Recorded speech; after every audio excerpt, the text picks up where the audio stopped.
Visuals picking up. Looks a little loud to me, although I'm frequently wrong about such things. Time to loudly eat my cookies and cream Cheerios right here on stream. What a cool matchup. Alex, Chun-Li? Not a fun one. Not the Alex.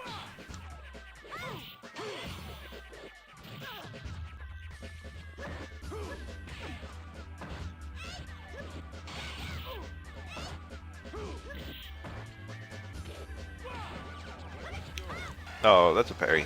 Oh, that's a bad confirm. Suplex here. Come on, he's in the corner. Alright, you know, he made it work. Are you ready? Go!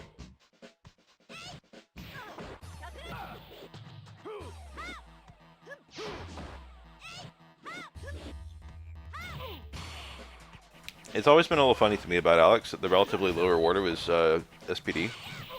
It means that people don't really try and get out of it. You kind of just let Alex throw you.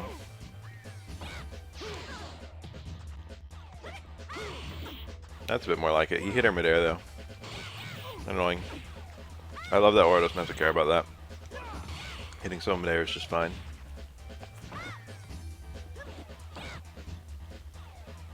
Sometimes when attempting to parry that, or block that stomp, you will parry it. Or sometimes when attempting to parry, you'll block it. That's the beauty of it. Is that really a whiff punish? That was nice. Yikes! Hazanchu just worked. That probably has like a weird hitbox at the startup. Maybe even some invincibility. EX-Bird has, or yeah, EX-Bird kick has some invincibility, but not a lot. Whoa. People use like every single EX move Chun-Li has as a reversal. Except Kiko can.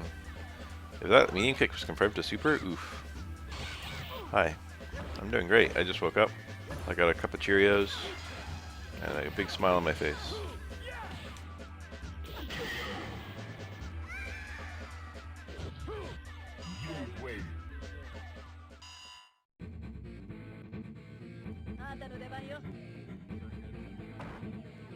Fighters ready. Engage.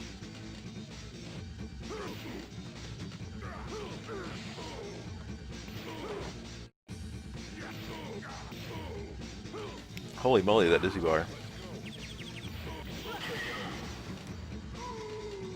Alex players actually say this is a good matchup for Alex. Alright, that's cool. Are you ready? Go!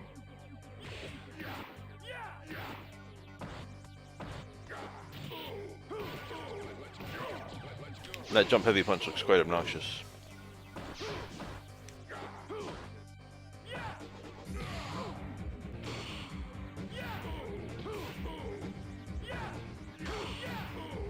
Towards heavy punch being a good button. Quite interesting. Carthrow would have dizzied. They are the cookies and cream Cheerios.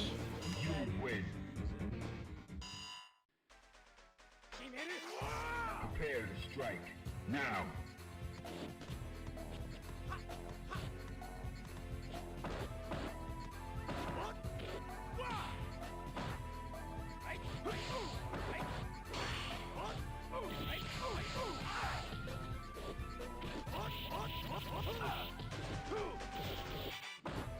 Very slow mashing from both players.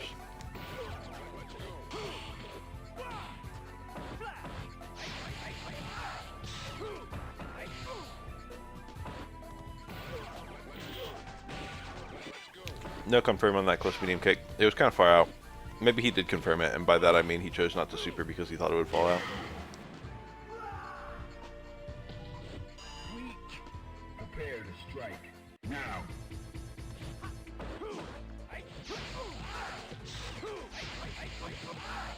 Pretty funny to see light kick into light touch elbow. Probably a negative edge. He might have wanted the X1, or maybe he did just want light into light.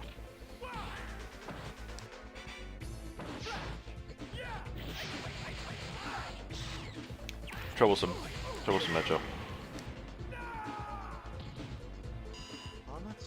Final round. Engage. This is one of the purest matchups of neutral versus damage in the game.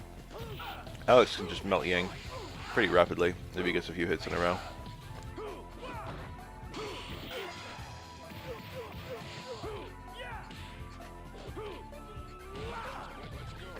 But Ying's options are just way better than Alex's. You win.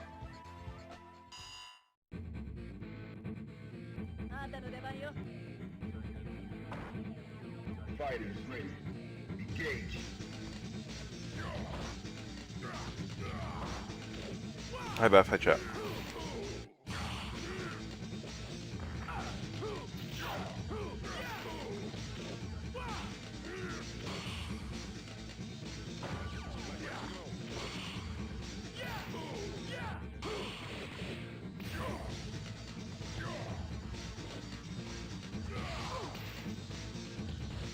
I might. Probably not. I'm not really feeling it.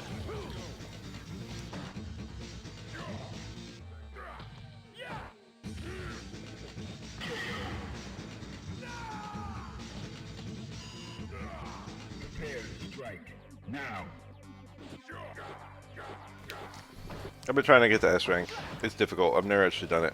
I've gotten really close several times.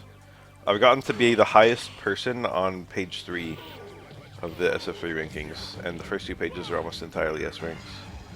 So I was probably within a few points of it, but unfortunately I choked. I'm not especially close right now. I'm at like the bottom of page 5. I've been getting some good games against some top level players though. I only play her on Fightcade for the most part, yeah. If it's like unranked, sometimes I'll pull out Elena.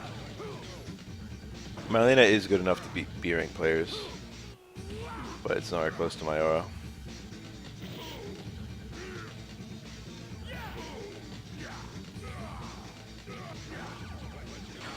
Suzeus, Suzeus. A very, very strong Elena player on Fightcade. When I play against them, I really feel like Elena could work. In the Urian matchup, as Urian versus Oro, I got like things that are more likely to get you killed than help you. You can get out of Oro's unblockables with reversal headbutt, and then also when he's chasing you to the corner with a fireball, super fireball, EX Mirror or even EX Metallic Sphere are very good to remove hits from Oro's super, which makes the unblockables impossible.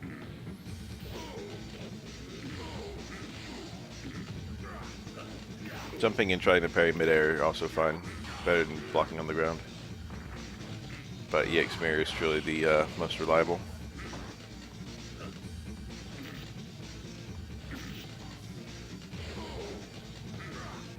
No.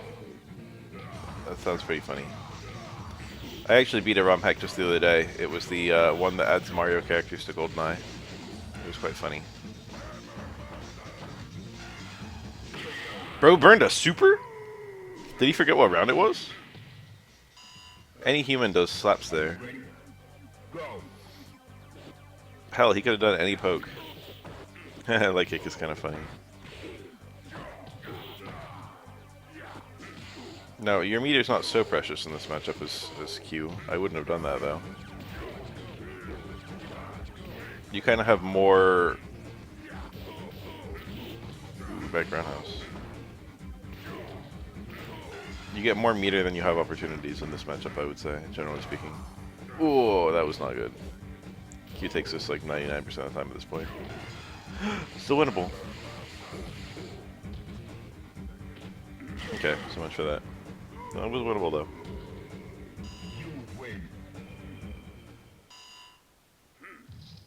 No, don't step on him, Q.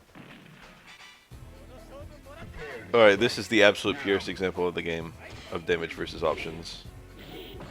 I shouldn't say options because it's not like Yang has a gazillion options, it's just the options are really good.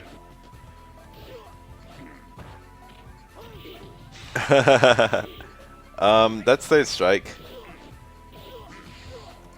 The later the Street Fighter game you play, the easier jumping combos are to do. You just gotta be kind of precise. It's just an older game.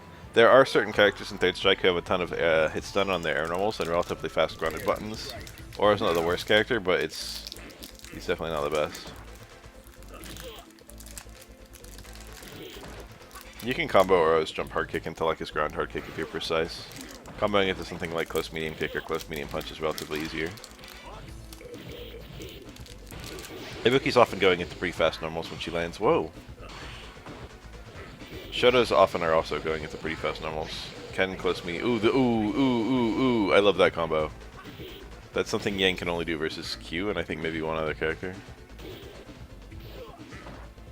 Close medium kick is 1 frame faster than close medium punch for Oro, and that 1 frame is often, you know.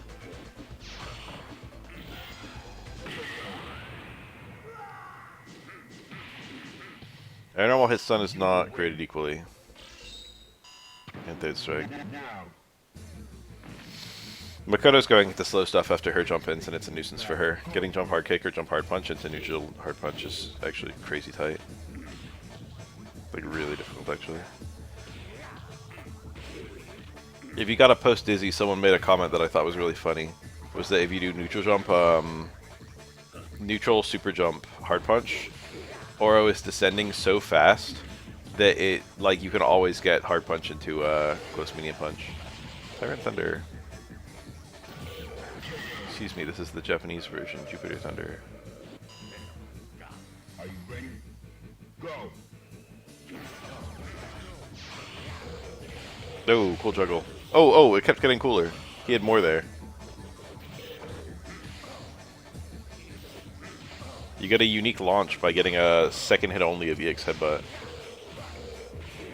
Look at that, that's Q only. Q is so wide when falling, you can do corner combos on a mid-screen for lots of characters. Oof, he's dead.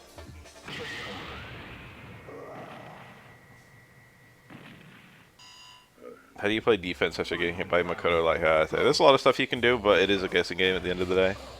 You can block for like a couple frames and then jump back or something like that is a real thing you can do. A lot of people do parry there. It's very risky because you could just get a speedy, or what do you call that? Karakusid.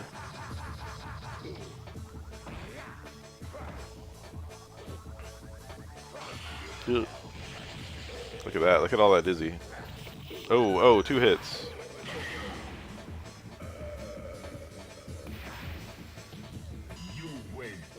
The fundamental truth is that it's a shitty guessing game that Makoto puts you into, but she can't actually fuck you up that badly if you just hold up back.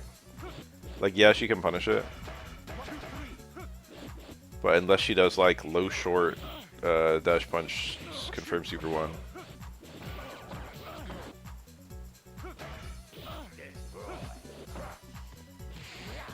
Urian's that bad for Alex?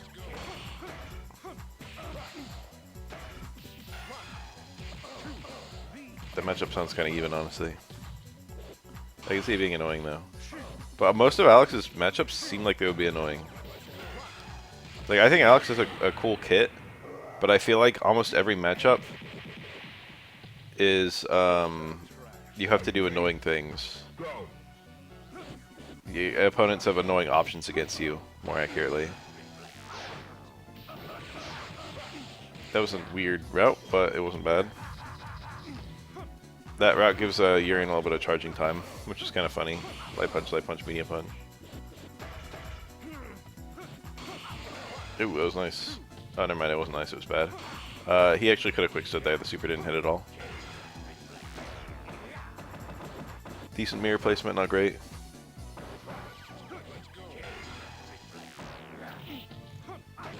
Okay, that one's quite good.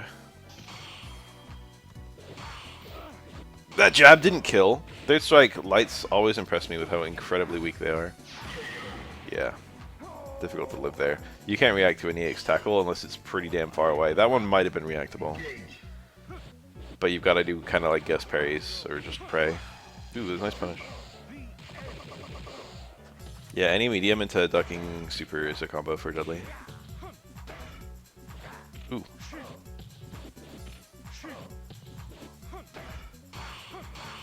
Oh, that was nice.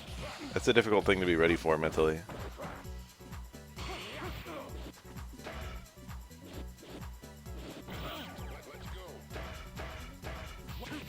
No, he high parried there. I saw that. Right is Dudley what goes for the low. Yeah. Dudley can just press buttons. He's like one of the characters capable of that.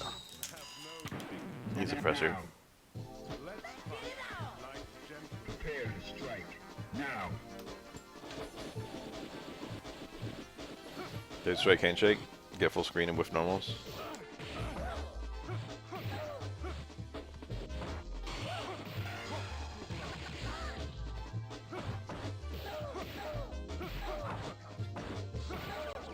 Hard to say.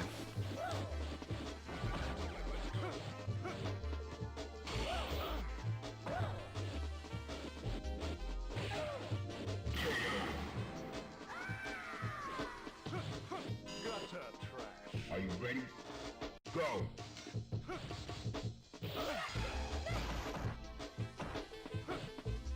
Not in time with that super cancel.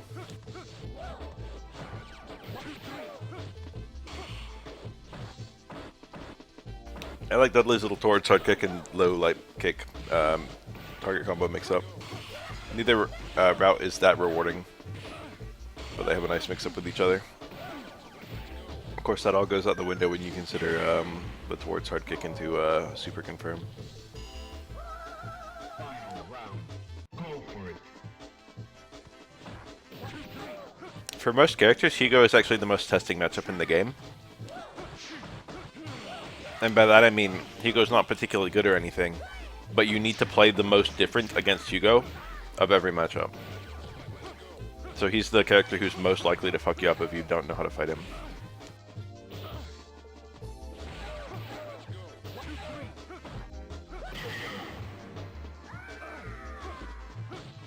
You win. Now. Are you ready? Go! Alright, I'm done eating my breakfast.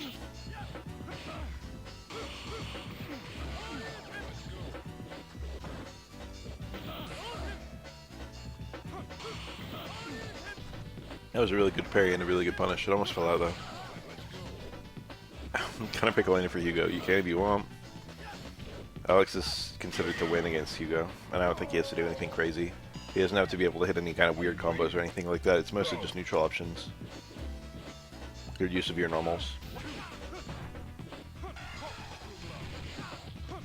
You have to get the one frame parry to get that parry there.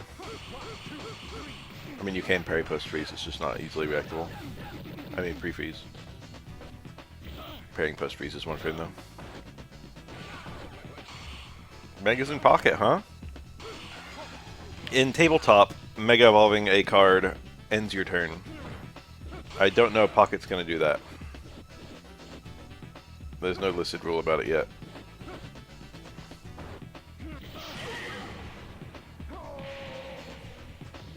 You win.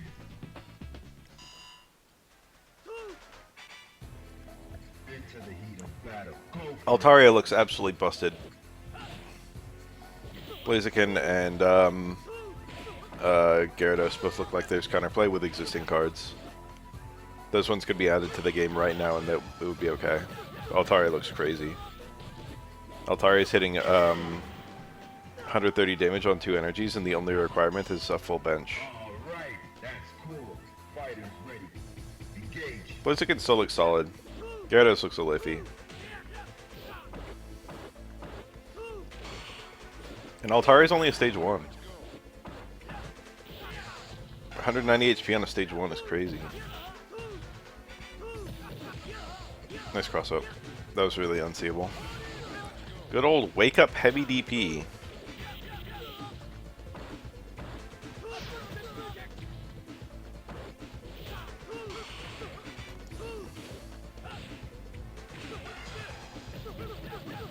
We've had cards from those trailers be different in the release version before. You win. Amusingly. Into the heat of battle. Go for it. Nothing serious. One of them was Honchkrow, of all things. There was a Honchkrow card revealed in a trailer, and then when they actually released it, the Honchkrow had a retreat cost of 1, I think, when in the trailer it had a retreat cost of 2. Fighters ready. Engage. Ape Escape? I forgot about that.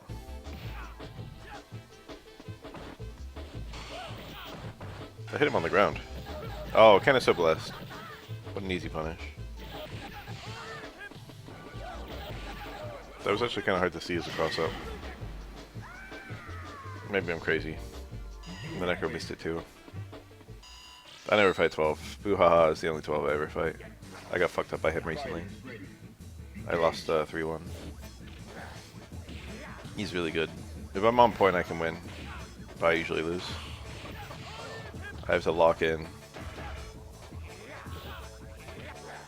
I can win it by lock in, but I'm usually not locked in. Oh! Oh, that was nice too. Good awareness on both the jump back and the combo. The tackle has quite a long whiff. If you happen to jump right as Urian tackles, it's really bad for him. Nice whiff punish. Oh, oh, and the Kara. Urian's HP is actually very high. Easy to forget that. Ken's really high damage. Oh, oh, oh. Oh, he went for another.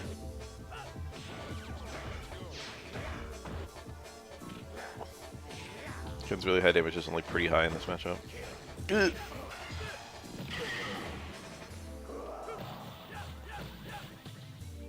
You win. Now. Prepare to strike. Now. Damn. And the Kara. Wait, no Kara. That just works. That's just a thing in this matchup.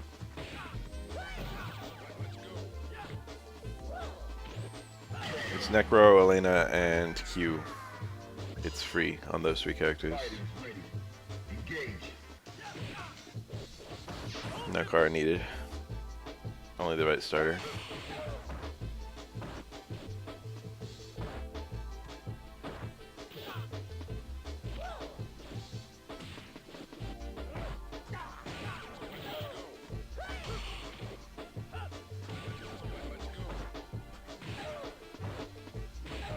Oh, that was a super confirm. Oh, step kick. The button sucks ass again. I accident double DP. Yeah, it was enough. Beautiful. That was the light into medium. Extra damage, baby. Now. Prepare to strike. Now. Nice punish. This gold Ken is so freaking good.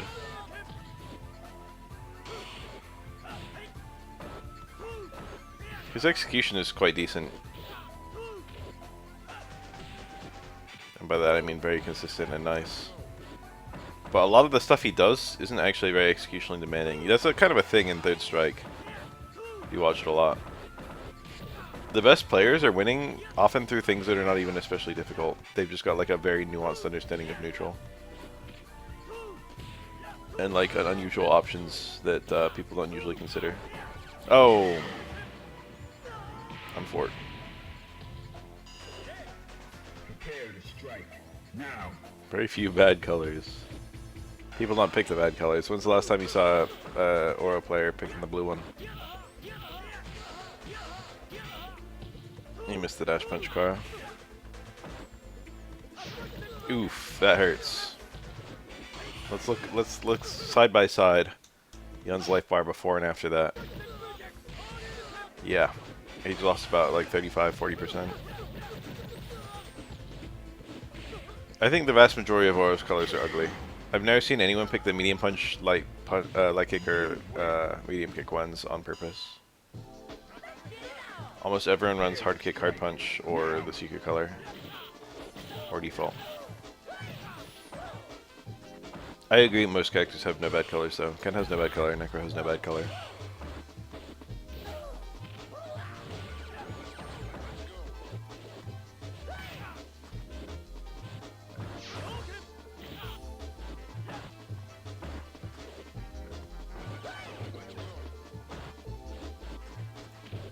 No, I finished my juice.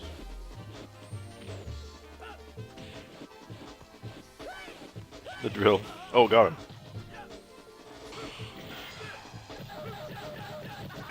Necro's one of my favorite matchups. Fighters ready. Engage. Yes, that's typical. There are like certain skill levels where people don't really bother to pick other characters. Ooh, it's not confirmed. He didn't get the cancel. Yeah, Necro can diz you in 2 combos.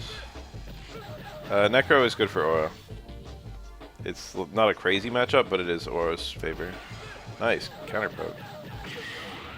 It's probably like 6.5, 3.5, or maybe 6.4 in Aura's favor. One of those two.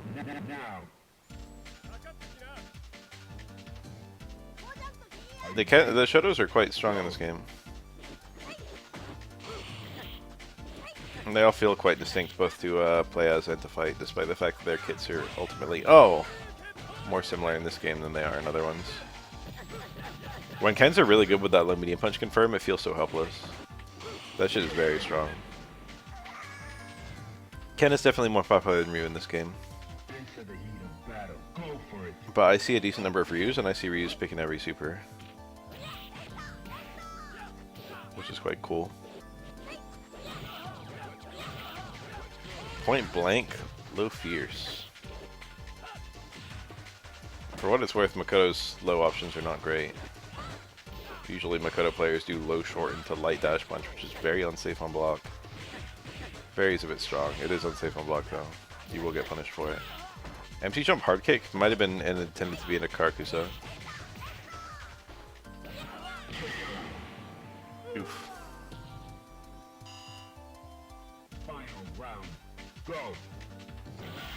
Oh. Proximity OS. Oh no.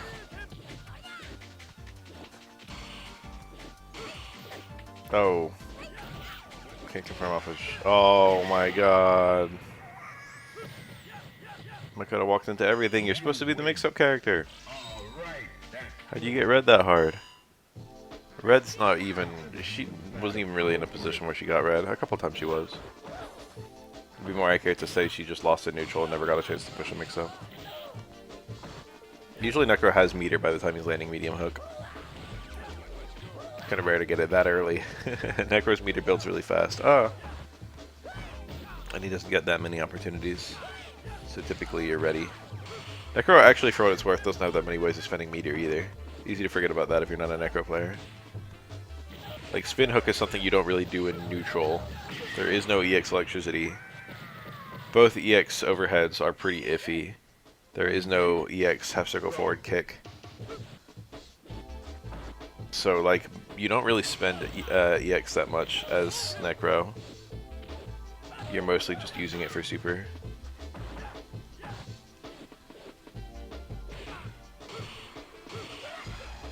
Trade.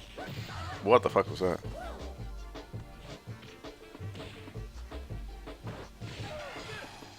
It's a miracle in third strike the dungeon is balanced as well as it is. And even then it's quite a strong super. Held back by Ryu's otherwise very basic design. Prepare to strike. Now. Electric Snake is fine. It probably is Necro's best super, but it's not just Necro's best super. It's not super clear. People picked Super 1 for years and years as Necro, and do occasionally still pick it. Electric Snake has definitely pulled ahead in recent years. But it's only barely better than a Super 1, I think. The neutral uses are worse, it's just the rewards are better. Ecto Cooler, no. I never really had it. Now.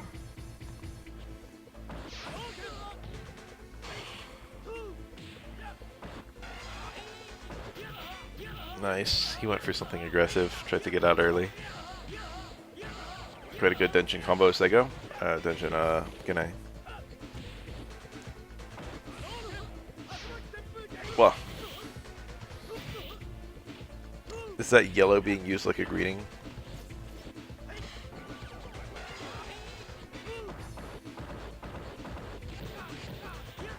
If white people have no culture, then what's picking up the phone and saying yellow? You win. Into the heat of battle. Go for it. I always enjoy those posts. Makes me laugh. If white people have no culture, then explain nautical-themed bathrooms.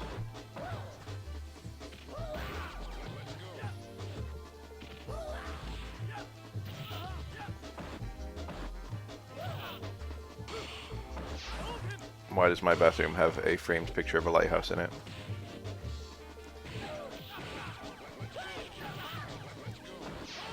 Whoa. Is he dead? Weird route. I think he might have been able to kill Meteorless there, but he didn't want to risk it.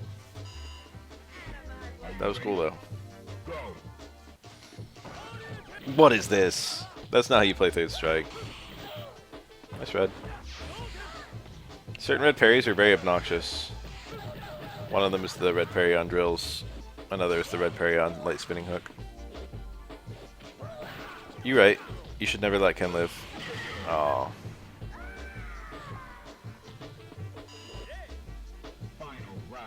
There is a there is a Mega Man Battle Network YouTube video essay that exists inside me that I've never bothered to make yet, but it would do crazy numbers if I ever made it. I could talk for an hour in a well-published, ooh, nice. Good confirm. Or good parry. I could talk for an hour in a well-edited version about that game. No, we're just watching. What part of it? The entire series. The way that they made, how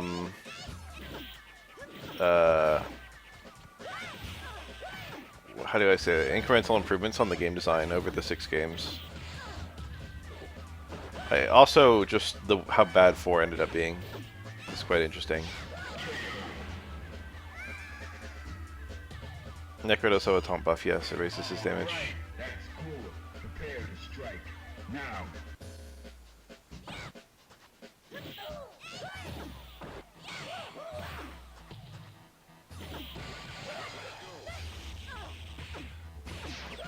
Oh no, he got a bad dizzy.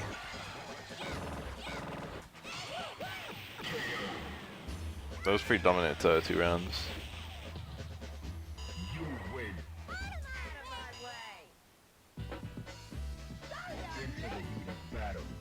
EX overhead is pretty picky. The half circle back punch, nice. Oftentimes you only get 1 hit, or if you're too close, you can even jump over their head. So you have to space it pretty precisely. And it is reactable and parryable.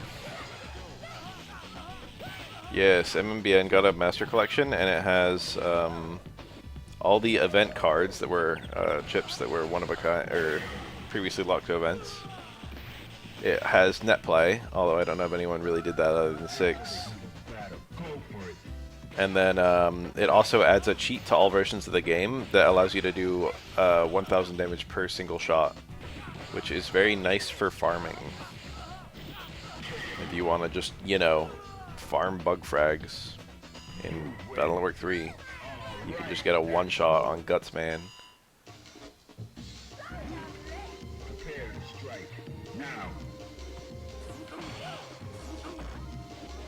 BN5 is, depending on how you feel about the Liberation missions, it can go from your favorite to your least favorite.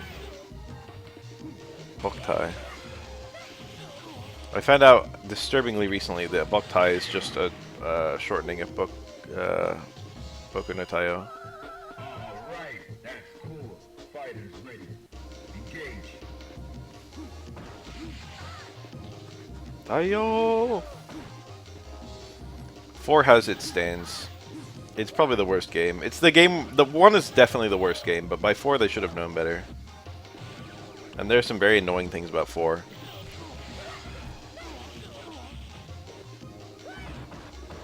When I did my most recent stream of 4, I beat the game 3 times, and in none of the times did I ever get the Water God's Altar. That's not what it's called, whatever it's called. Water God something something. I never got that scenario in all 3 attempts. And that's the only place in the entire game to get full cust. And not only is full cust a really good chip, but it's because it's the only place to ever get it. I was also still locked out of the post game despite having beaten the game 3 times because I didn't have all chips.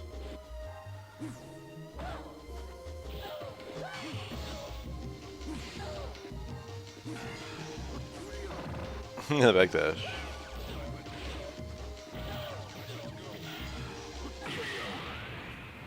And they should have made a thing where you get every scenario once in the first 3 playthroughs. A lot of the scenarios are ass too. The entire game just feels like filler.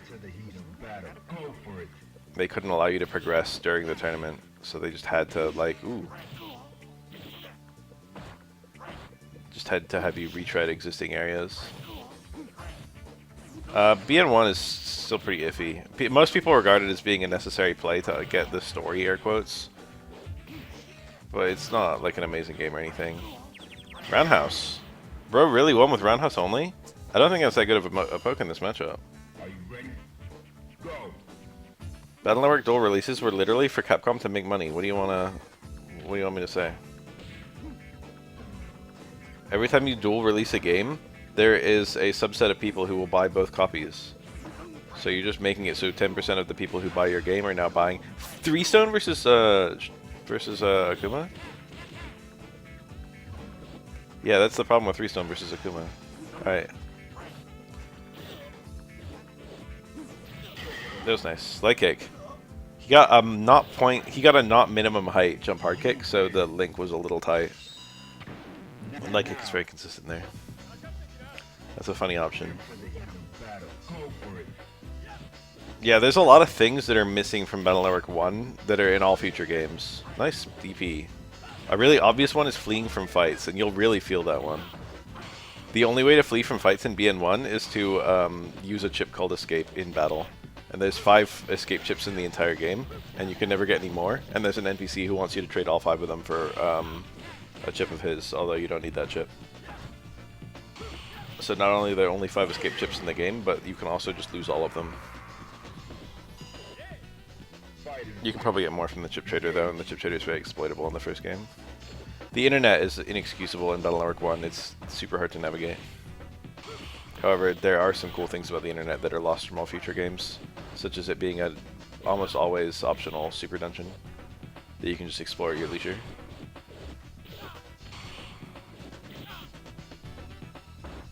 Deck building is really goofy in Battle Network 1 because you can just have like 10 of any chip.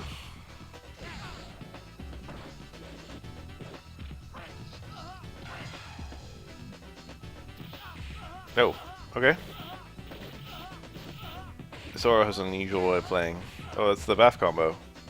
He did like a weird, stupid version of it. He's playing alright though. Battle Network 1 had a remake on DS called Operation Shooting Star that included characters and a scenario from Star Force.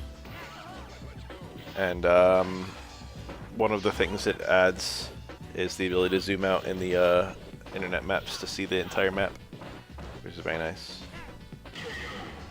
Was that a Kara fireball? I do fireballs there every now and then. Yeah, that was a Kara fireball. That was fancy. You win. I never actually played through the Star Force series. People often say that Star Force 3 is an absolutely fantastic game. And that Star Force 2 is pretty damn bad. And Star Force 1 is okay. But I've only ever played Star Force 1 and I didn't love it. He's using Stones versus Chun. The combat felt like just a worse version of Battle Network to me. That's a real mix-up. Crouch Fierce into EX Stone activate here for the touch of Dizzy. Yep. This Zoro's no slouch. Ooh, ooh, ooh, ooh. 4 hard kicks.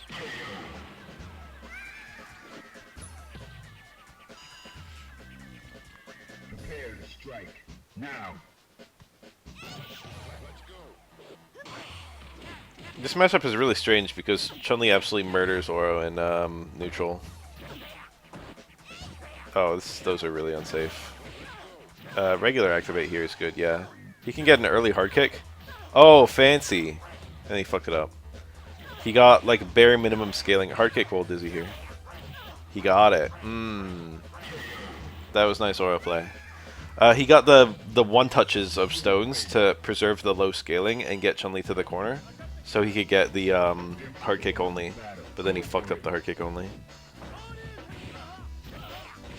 Stones in this matchup.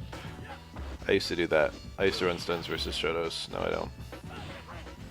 It's not bad. There's no matchup where stones is bad. If you want to, you can run stones in every matchup versus Oro, and it's not a bad super. People look at what SA2 can do as Oro, and they're like, this is the most unfair thing in the game, and they might be right. But stones is really, really busted too. It's also just broken. Like, let's not beat around the bush here.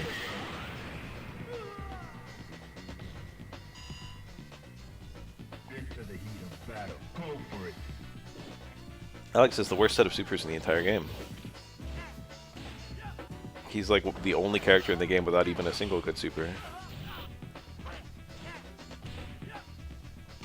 I do not like that double jump.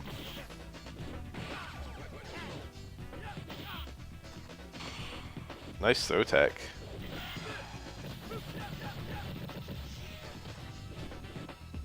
There's no character even a little bit like Blanca in this game, and that's one of the reasons it's good. Final round. Go.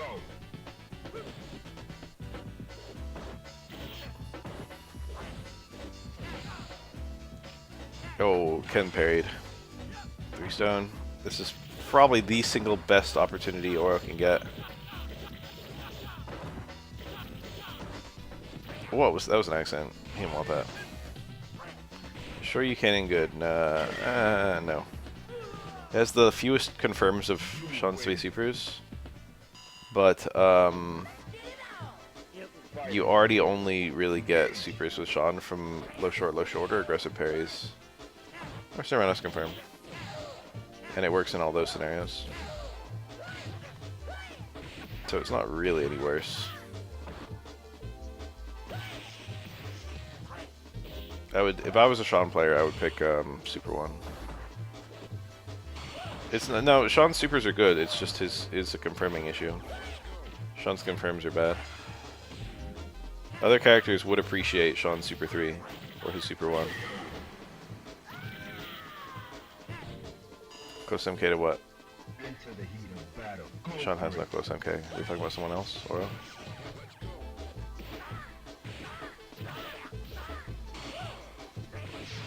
Yeah, Huda Burst is pretty good. It builds very quickly. The damage is alright. Ooh. That's funny. This Oro's got some funny stuff. The low there. The low is to counteract the OS parry block that loses to lows. Yeah, Sean's main problem as a character is his bad special moves. His normals are not amazing. His supers are actually decent. But his special moves are horrible.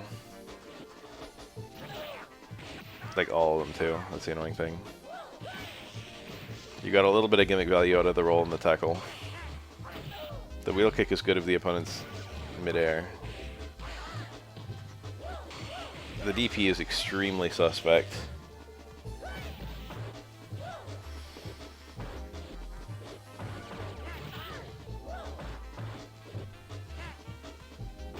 Yeah.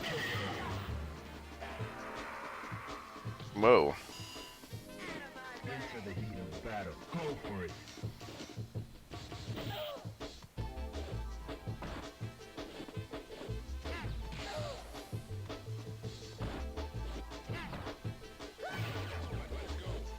I remember Pachikosu's Sean. Oh, jumping stomp would have worked.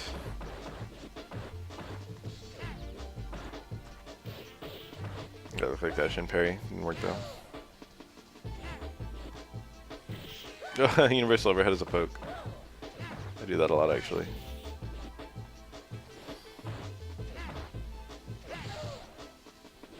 Me? Breakthroughs? I don't know what that means in this context. My last X-ray of my shift yesterday was a positive clavicle.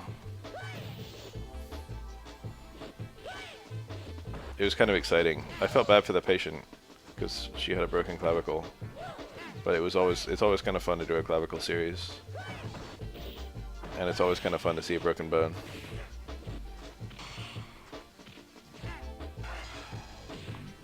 I said the exact same thing to I showed my supervisor before I left. I was like, oh, I got to do a positive clavicle. And she looked at it, she opened it up on the computer on PAX. She's like, oh, how fun. And then, like, afterwards she was like, oh, no, I don't mean it like that. You know, it's terrible for the patient to have a broken clavicle.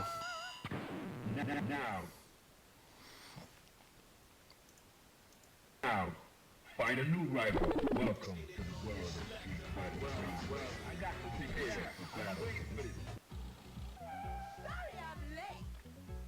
Into the heat of battle. Go for it.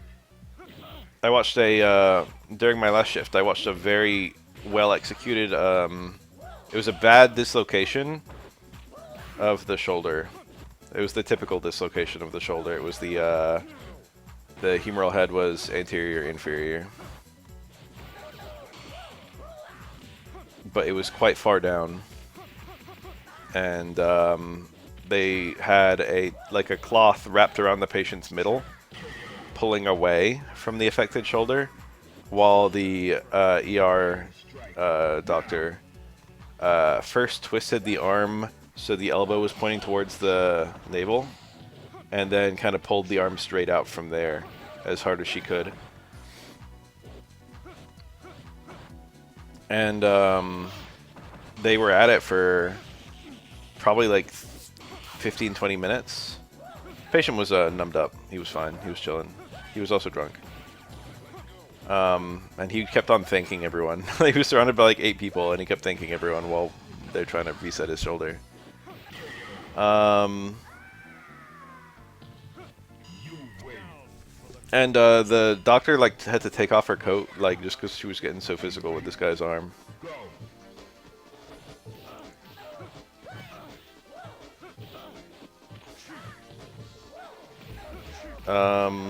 And every 5 minutes or so, they would all step out of the room and let us and X-Ray walk in there and take another shot.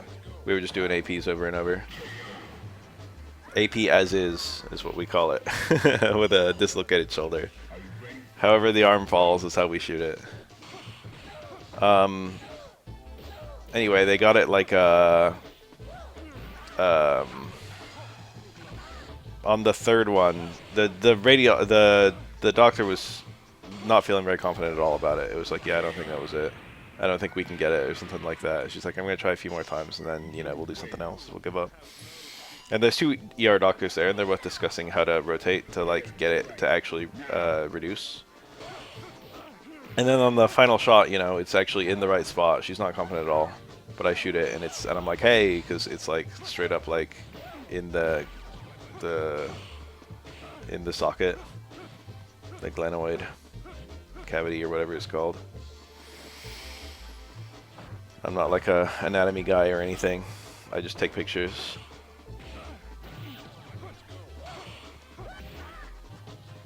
Anyway, then there's an entire crowd of people around me, and I've got to go do a Y view on a patient who's semi-conscious, lying down in a gurney.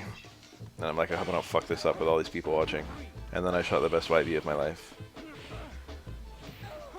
I swear, I usually get a good Y view on a standing person, but on a gurney, I always get a good Y view. And I don't know what's up with that, because it feels like it should be harder.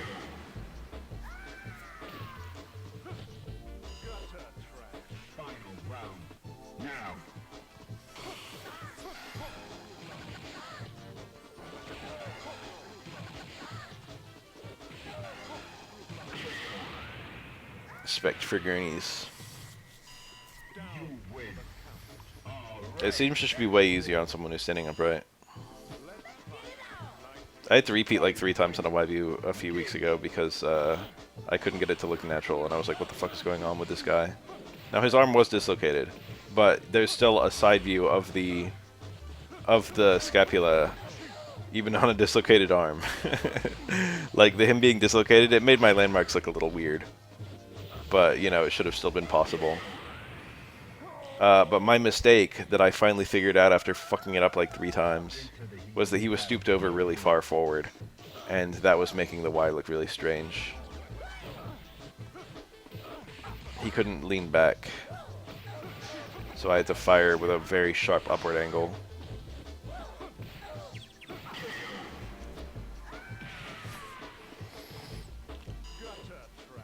The scapula is probably the weirdest shaped bone in your body. There was a woman who broke her clavicle and she got medication, yeah. Clavicle, you can get really fucked up from having a broken clavicle, but you can usually still like stand and turn and stuff, so it's a relatively easy x-ray and I like doing it.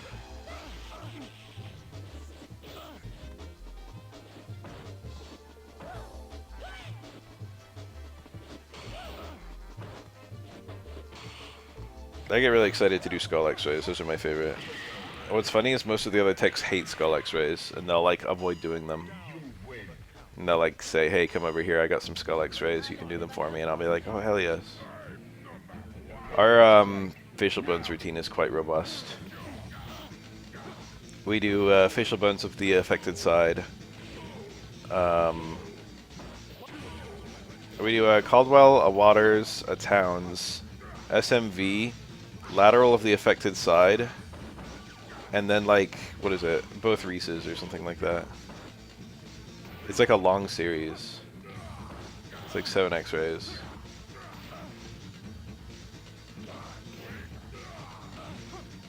Reese is really notorious as being a horrible x-ray. Aw. The first 3 are all about the same distance apart. Are you ready? Go.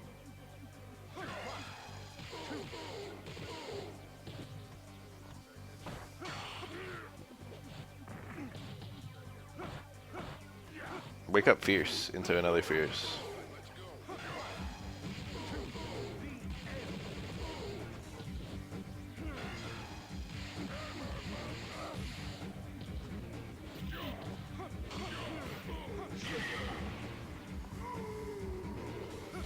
Would finding in a bullet in someone, what do you do? Do you bring it up or? It's funny, that's happened to me once. It was not a bullet per se, it was birdshot. Oh, I'm still working on the Elena guide. I'm not going very fast about it. What was I gonna say though? Oh, but the guy had birdshot in him. So like, and he was like, oh yeah, I've had this in me like my whole life. He was like, I got shot 20 years ago by birdshot. There were like 1 gazillion BBs in his chest. They were just everywhere.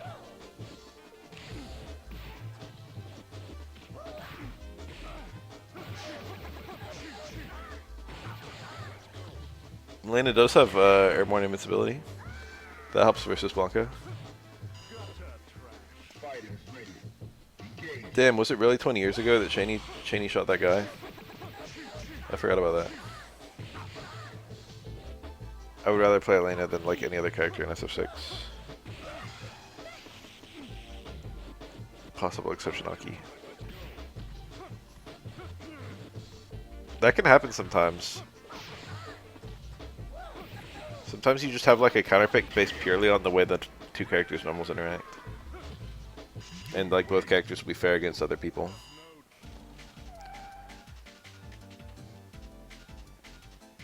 That's like the only form of like imbalance that even still happens in SF6. Because the other ones are easier to program out.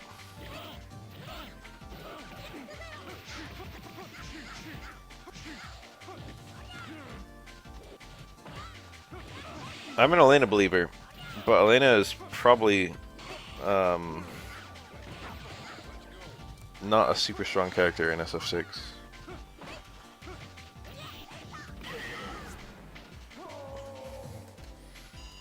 Just become Mena.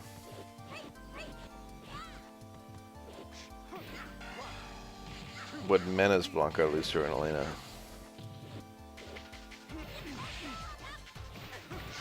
Nice. I'm sure if you dig, you'll find lots of matchups of him playing Elena players, unlike CFN. Best smelling wraps. Final round. Now.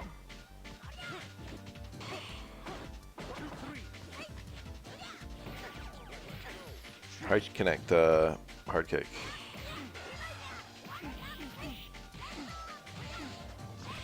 Lily is almost unplayed.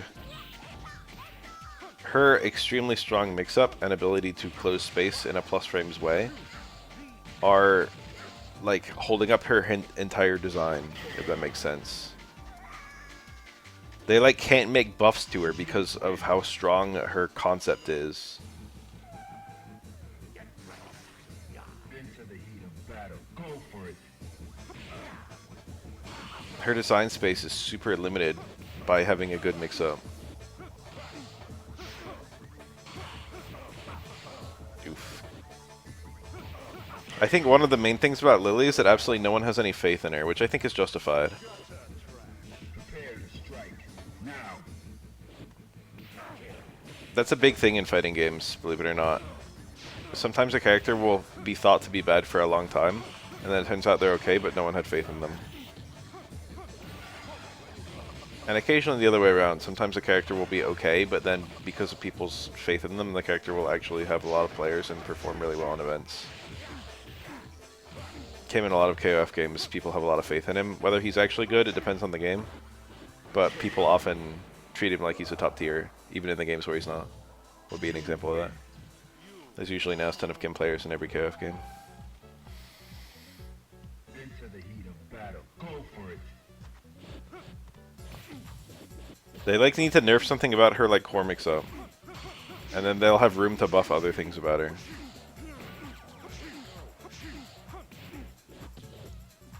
Jump EX ball is crazy. That's my opinion of Blanca. I don't think he's top tier or anything, but that one particular tool is crazy. Mena, I think, is legitimately just the best player. Prepare to strike. Now. I've thought that for a while. So early to say anything about Sagat.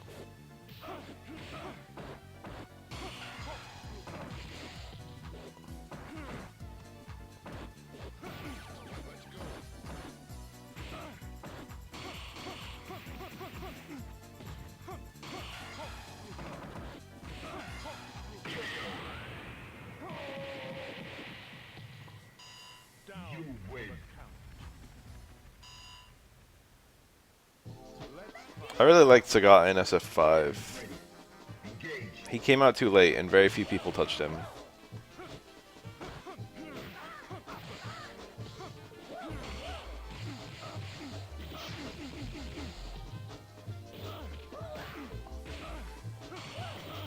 There was one chance Sagat.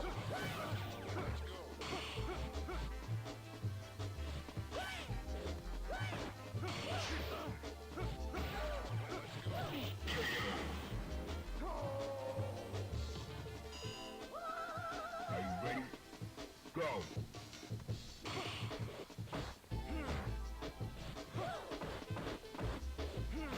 Oof.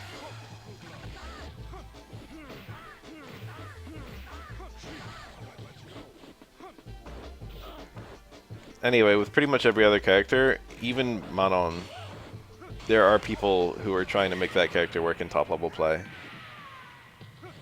Lily's like the only character where like basically no one's trying to make her work in top level play. I would say of all the characters in the game, the faith is the lowest in Lily.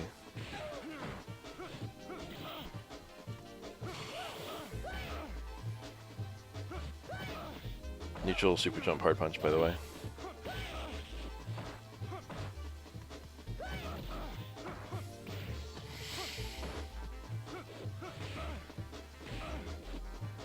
Lily has a funny thing online where she's the only character that has more modern players than classic players.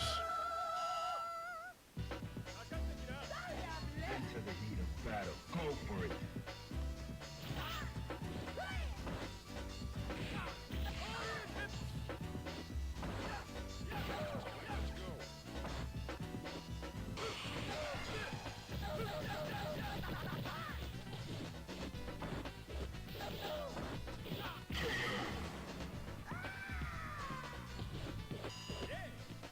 Modern is interesting.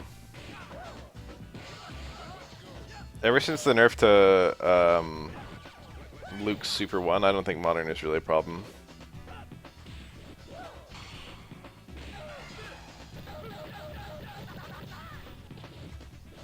Modern gives you a very definitively useful thing, which is reaction punishes, easy reaction punishes for Drive Impact. Or, you know, particularly special moves. But it gives you a very intangible nerf, which is the damage loss. And I think the damage loss is more likely to hurt you than the reaction supers are to help you in almost every matchup. Are you ready? Go.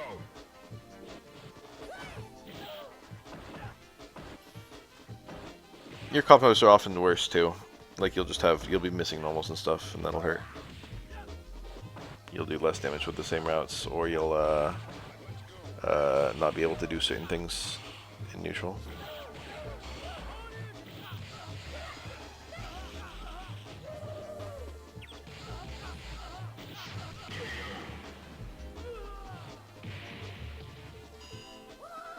Prepare to strike. Now. Modern, the thing about it is that it's easier at a low level than Classic, but at high level it's like about as difficult. It's not really any easier. And in that way it's really well designed. That's how it should be.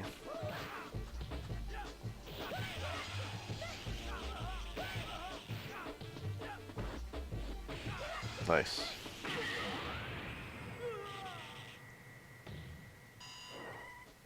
You win.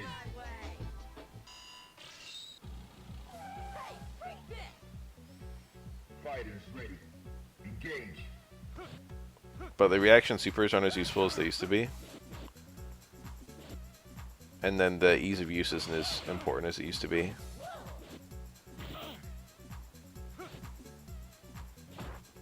Everyone in the game has a one-button super in Modern. Zangief getting a easy standing 720s is kind of good. It's better than what most characters get. It's not crazy or anything. Standing 720 isn't frame 1 in Street Fighter 6. Like, it's frame 1 post freeze, but it's like a 7 frame super still. Does anyone actually know how fast Zangief Super 3 is? He's invincible for it, unlike Demon. But it's just kind of useful. It's not super useful. Also, Zangief's one-button SPD is the heavy one and not the light one. If it was the light one, it would be a lot better.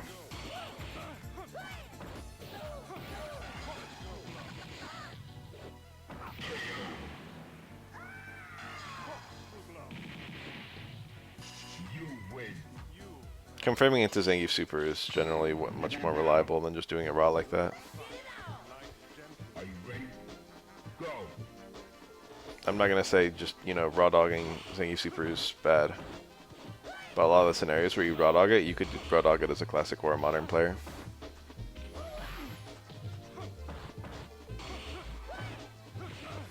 And it's very risky. 6 plus 0. There you go. So it's a 6 frame super. I said 7.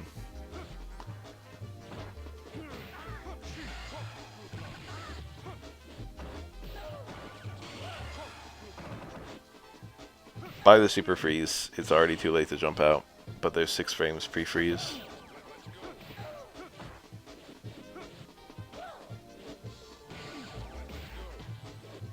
I love that juggle. Oh, he wins? He wins. Is there really no juggle there besides that jab reset? Can you not get electricity on Dudley? Or like down back fierce or something?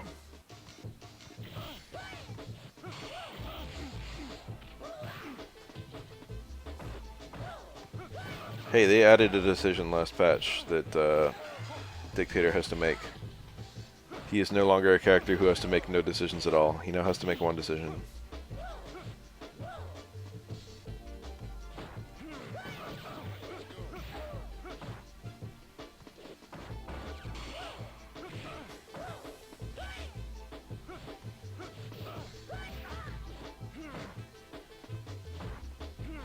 Oof.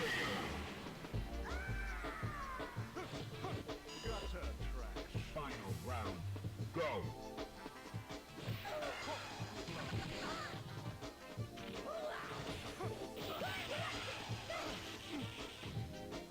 I'm gonna juggle it all there. What a funny confirm. I swear, like, 2/3 of Dudley's normals just confirm super. You win. He just has +2 or more on everything. Now. Into the heat of battle. Go for it.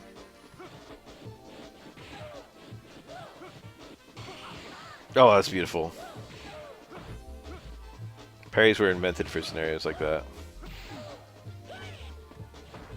Is there anything more satisfying than parrying a limb and then hitting it while it's still inside you? Ryu players are blessed because they can do that with Crouch Heavy Punch. Because Ryu's Crouch Heavy Punch is fast as shit for some reason. Prepare to strike. Now.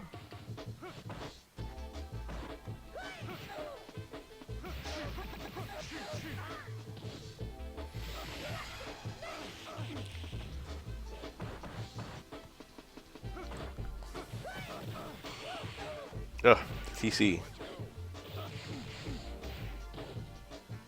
Dudley's a grimy character. Oh. He didn't super. He wouldn't have got all the damage. He would have just gotten a hard knockdown, which was not super valuable mid-screen. You win.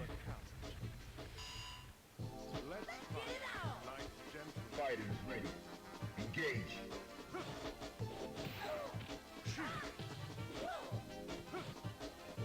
Dalsim counterpoking, Ryu counterpoking Dalsim's far hard punch with down hard punch and then super canceling. I remember that, SF4 era. Oh no.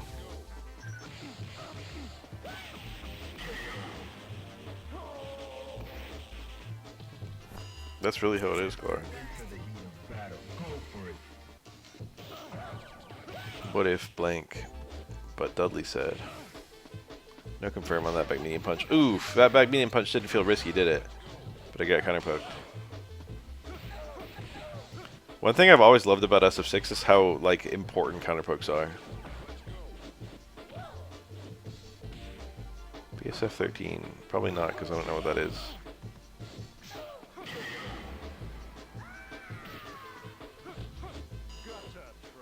Final round. Engage.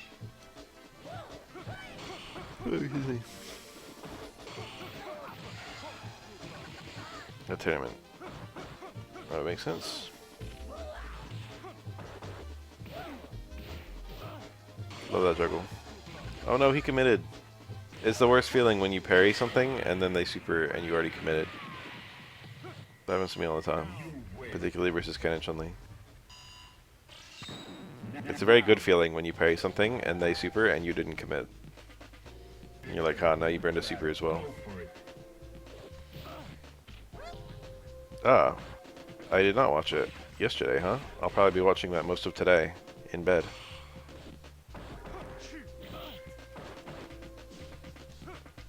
Since I'm off work today and I'm relaxing. I only got 3 hours sleep last night. I wasn't super tired, but I got in bed just because I was a little tired. And then I slept for 3 hours, and then I woke up feeling nice and refreshed. So it was kind of like a nap sleep. Felt good. I work 2 radically different shifts. Some days I work 6 p.m. to 2:30 a.m. and some days I work 10:30 p.m. to 7 a.m. And because of those 2 different shifts, I kind of just sleep whenever I have time to. I don't have like a set, like I sleep with between these hours kind of thing. Nice. That's unparryable. Alright, that's cool. Final round. Engage. So every now and then I have days where I just sleep like 3 hours, and then every now and then I have days where I just sleep all freaking day. Just recently, I got home from work. My shift ended at 2:30, and I got home from work, and I got in bed immediately, which is about 3 o'clock. Got home, brushed my teeth, got in bed. And I slept from 3 o'clock to 9:30, 6.5 hours. And then I woke up, browsed my phone in my bed for like 30 minutes, 9:30 to 10 o'clock. And then I fell asleep again. And then I slept from 10 o'clock to 4:30 when my alarm went off. So another 6.5 hours. So I slept 13 total hours with a 30-minute break. And what's funny is that I basically went to sleep as soon as I got home and then just slept until my alarm to go back to work. However, I was feeling very rested. But like thinking back on it, that was like a week ago. It's like, damn, I must have been pretty sleep deprived. But that's what happens when you're constantly changing cycles.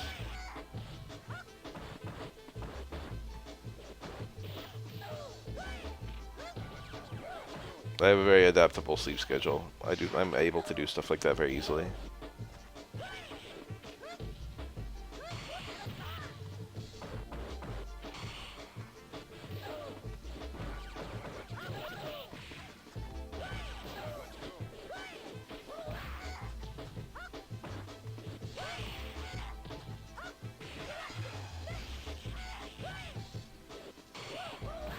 He down parried Ibuki's close jab. Looked pretty wonky. A lot of characters just duck that. Like, you can't even down parry it because you just duck it.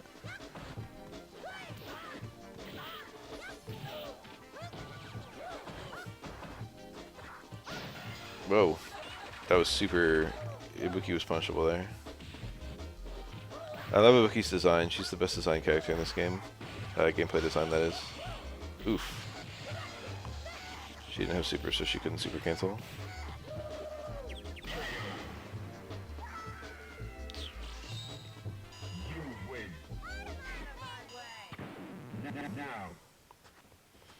Ibuki has a lot of really cool little design things to make her safer than other characters, which makes her low HP feel better. And she's got a lot of inbuilt mix-ups, which makes her bad throw feel better. Whoa. Low medium kick was too meaty. Low medium punch just got owned by dive kick. Sad Necro life. Necro's buttons often just lose.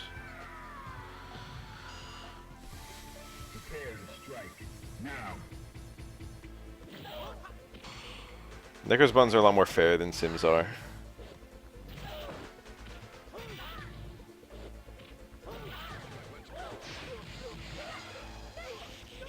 And by that I generally mean worse. The thing is, having all that range is generally so powerful just inherently that you don't really need anything else about the move to be good for it still to be nice. Ooh, unfortunate. He fucked up his own dizzy. It's a good jump. If he did the right normal coming down, he probably won on the spot.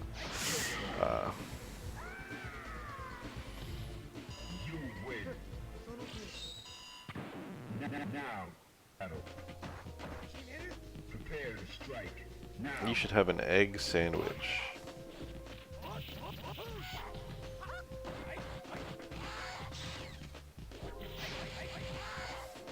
I like Ibuki Super 1 a lot. I like Ibuki Supers. No eggs? I'm for it.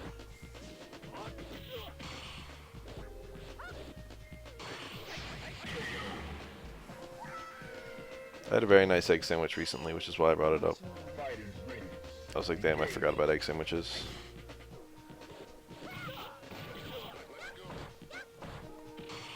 An egg sandwich is truly the wild card of food. An egg sandwich can go all the way down to 0 and all the way up to 10.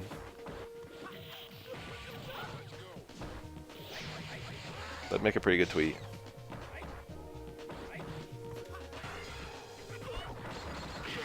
Nice. Final round. Go for it.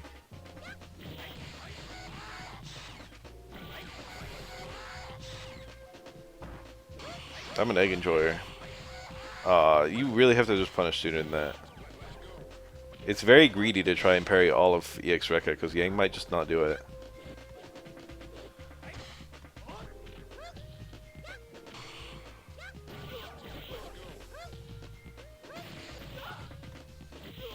That's falling out the same way twice. So the Yang thing. Oh, I really thought that would catch him. A grilled cheese. Make it with garlic. There's no law that says you can't put garlic on a grilled cheese sandwich. And it's so good. Prepare to strike. Now.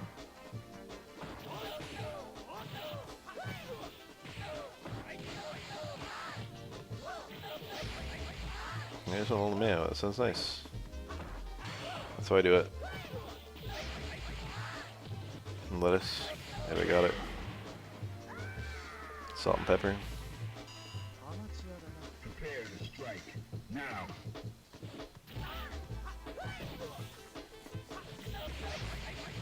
Eggs are like one of my favorite foods.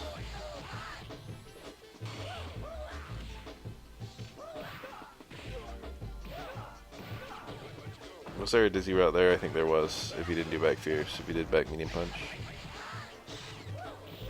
Oh, he won.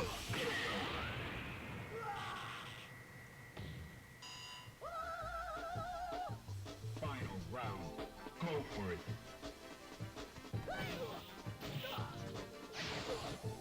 First hit only of light spin hook.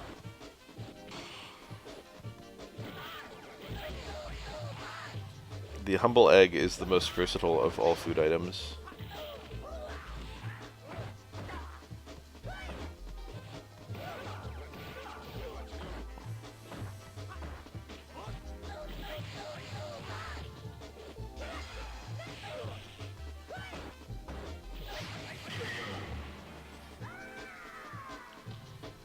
You win. Now. I like watching Ibuki a lot too. Oh, interesting. On the way up. That looked like a DP. First set of DP trading with Palm. Pretty bad trade. It had to be DP because of how little damage it did to Yang. I like how, oh no, don't mash it. Okay. You got away with it. I like how her super works with her reversal. Are you ready? Go. I like how towards medium kick and towards hard kick work as buttons in neutral. Towards medium kick feels like it should be really shitty because it's a reactable overhead. But the thing is, even when you parry it, you often don't get a punish on her. It's little things like that that make Ibuki feel really cool. And then it also feels okay that she can combo out of her overhead given how slow it is. And then you have stuff like that corpse hop overhead. That's cool. Isn't Ibuki cool? Americans often use cheddar or provolone for grilled cheese, but it's not, you know, you're not locked in. I've seen a lot of different grilled cheeses. Into the heat of battle. Go for it.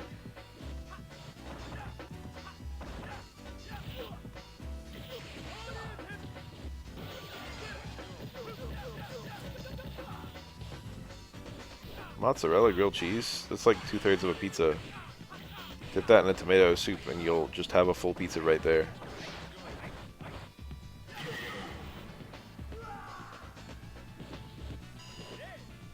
Prepare to strike. Now. Ugh.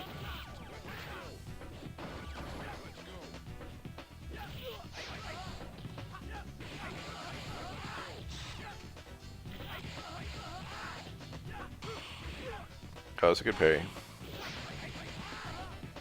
It's hard to hit twins on the ground in that context, though.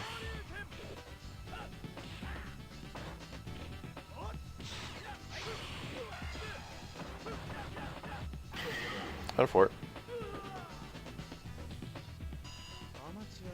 Final round. Now.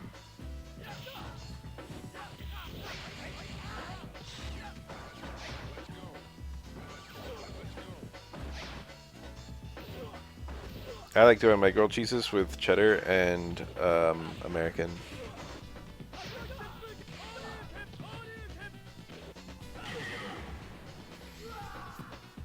You win. Nice little craft single. Are you ready? Go. My favorite cheese is Munster, but it doesn't work super well on a grilled cheese in my opinion.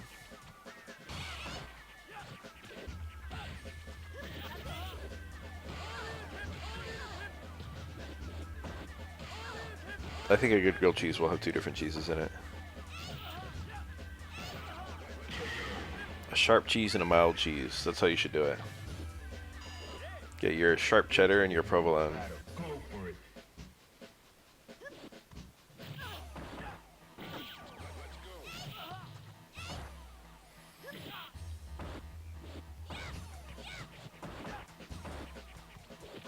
Ooh, air throw. You don't see that very often. The thing is, air throws are kind of slow in this game.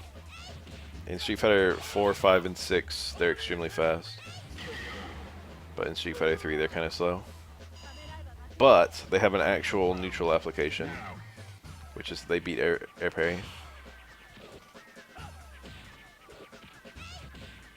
Air parry is not a thing in 4, 5, and 6, so they might as well just make them good.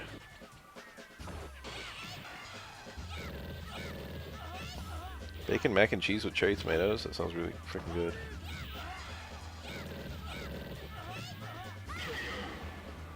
I had mac and cheese without crumbs for so long that when I finally had mac and cheese with crumbs, I was like blown away. Crumbs go so hard. Are you ready? Put some panko in your mac and cheese and it gets so much better, I promise.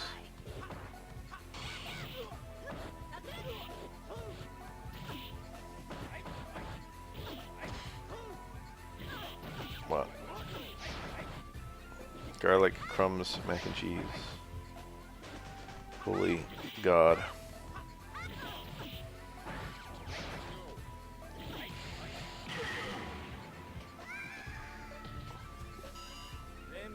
Into the heat of battle. Go for it.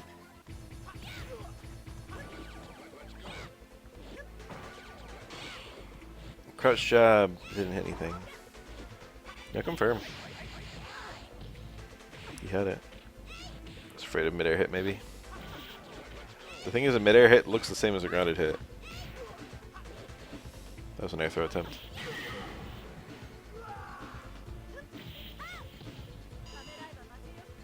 Final round. Now.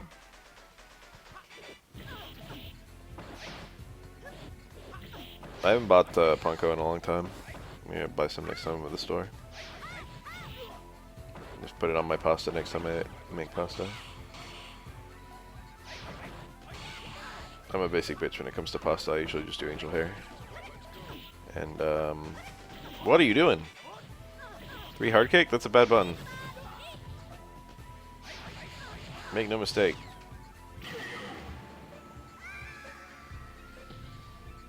You win.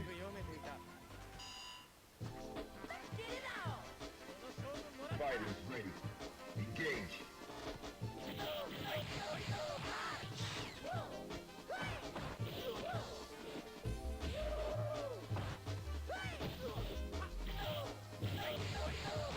Go buy do a cream sauce is what I was gonna say.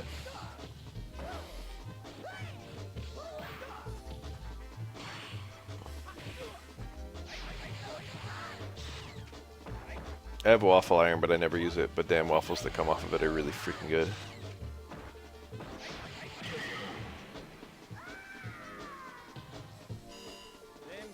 Are you ready?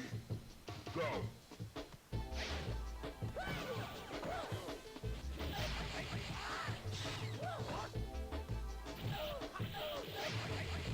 That dizzy bar.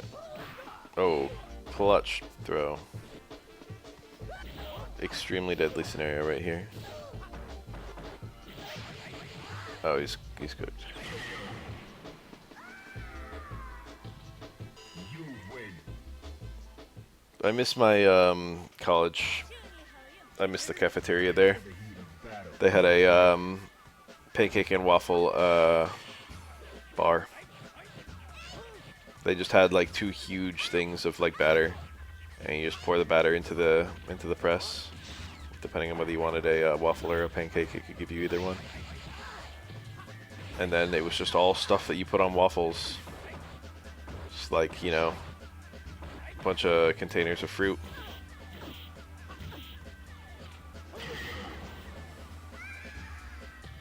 like butter. They had whipped cream. I forget what else. It was like everything you could ever want on a waffle, though. Nuts.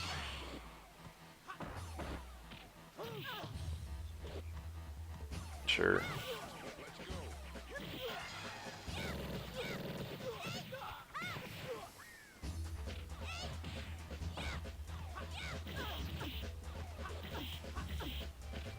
Chocolate chips.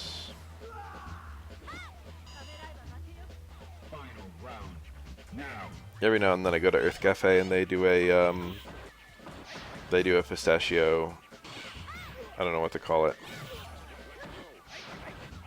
It's like a butter, but they make it with pistachio and they put it on top of a waffle. And then a bunch of fruit. Some kind of freaky pistachio cream. Earth Cafe is really nice.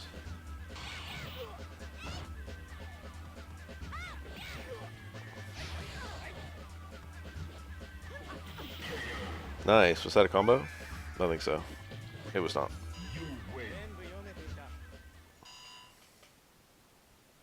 Whoa, it ended. Let's keep this ball rolling.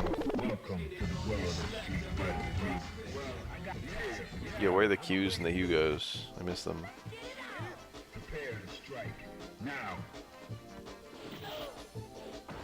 The longer these videos go, the more likely we're gonna get Yang and Ken.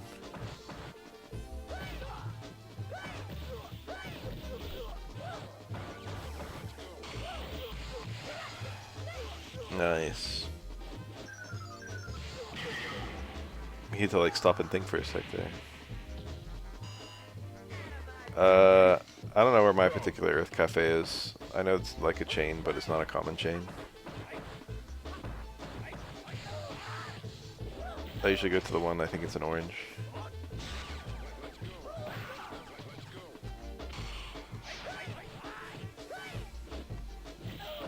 Not that I have usually for going. I go like twice a year. It's not especially close to me.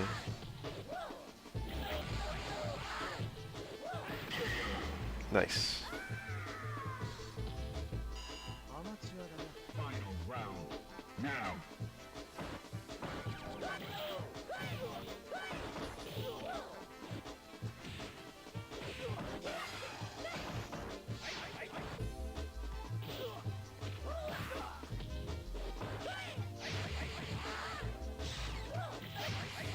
Wake up backdash.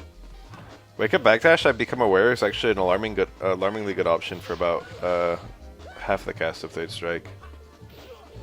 It's good on Makoto, it's good on Necro, it's good on Oro, it's good on Urian. It's like a surprising number of characters actually have a lot of movement on the earliest frames of their backdash. So even if a meaty hits them, it'll hit them far away. And then that fucks up a lot of confirms. Really interesting phenomenon. People never did wake up backdash in this game for years. It's become much more popular recently.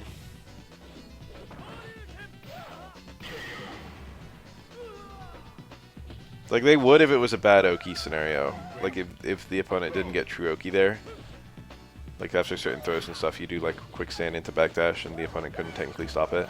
But now people, even in like scenarios where the opponent does have good Oki, people will do like wake up backdash. Backdash is not invincible in any way in Third Strike. I anticipated the question and answered it before I saw it. They are purely based on movement. However, they often have movement in their first few frames.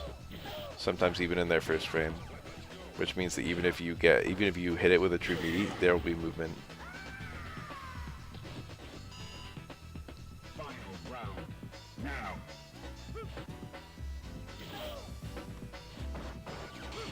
A lot of people do meaties in this game that are not like frame 1 meaties because they're trying to anticipate parries. Or, you know, counter hit throws. Oro has the game's fastest backdash, yeah. If it was purely a question of covering distance in a set amount of time, like if every character had to do a 100-meter dash of backdashes, Oro would win. But there's a lot of metrics to being a good backdash. So I don't want to say outright that Oro has the best one. It's certainly very useful.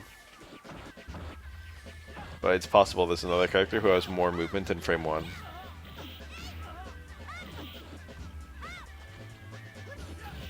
Oros has a very good distance and a very short duration, is really the thing. Like, the twins, I think, have the biggest backdash in the game in terms of distance, but the duration is long as shit.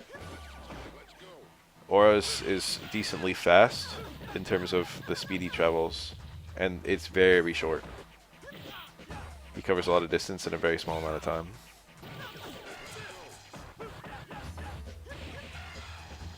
Is Back Medium Punch actually stronger than anything else you can do there?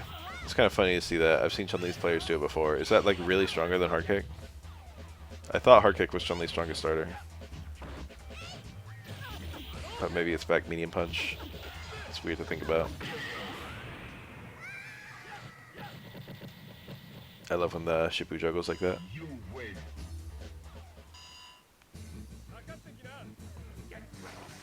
Are you ready?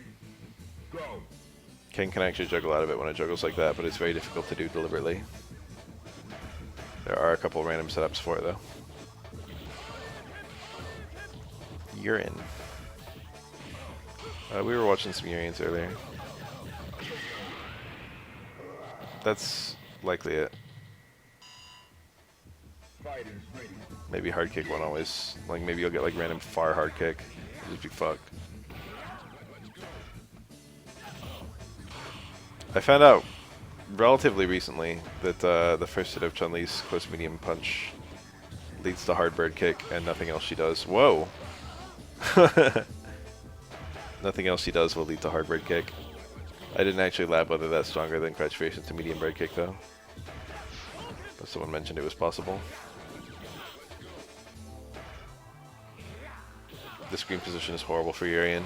Spinning a mirror to get out of the corner is actually probably decent.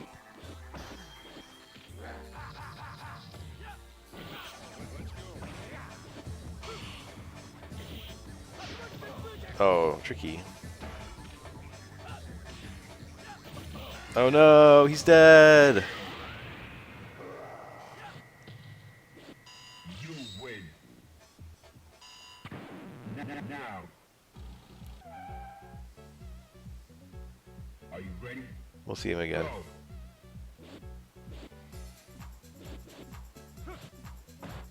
The overhead. Even though that is reaction parryable very easily, it is just a little bit. Oftentimes people won't do the proper punish for it because Kens do it so rarely. You can OS a parry on the release timing and then throw or something, and even if he does the fake, you'll still punish him. Or you can just even hit it with buttons because it's slow as shit. However, it does look very similar to his step kick. However, his step kick is also slow as shit. Both buttons are really bad. For what it's worth, Ken can link super after towards hard kick, but it's basically in every way worse than back medium kick. It technically has more range if you count the fact that Ken steps in. But back medium kick is faster, it's 2 parries, and an overhead being reactable is really bad in this game.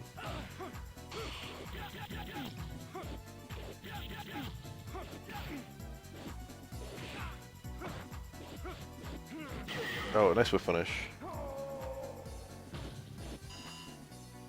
Final round. Engage.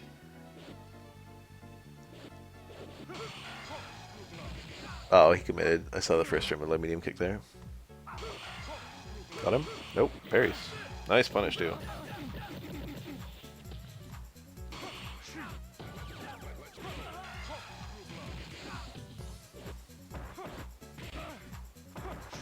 Yeah. My machine gun blow is actually relatively hard to punish. I don't know, the frames on block.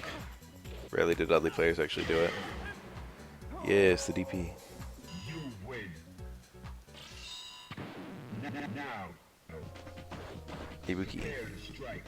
Now. Oh, nice counter pokes.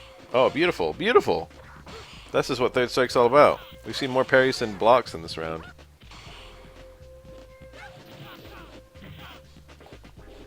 We saw towards medium kick and he tried to do jab strong towards short, but it was actually so far away that even the strong whiffed. It's pretty funny. Oh, Ken's high damage output carrying. Ibuki's landed like way more hits. But Ken's hits were more impactful. Ready? Go. Oh, that's tricky. That's like a mix-up with MC jump throw.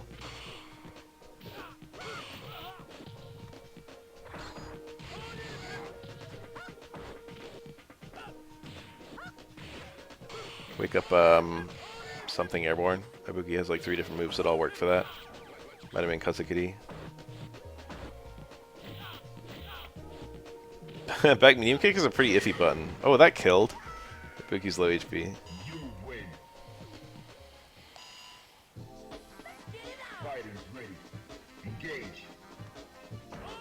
What is this?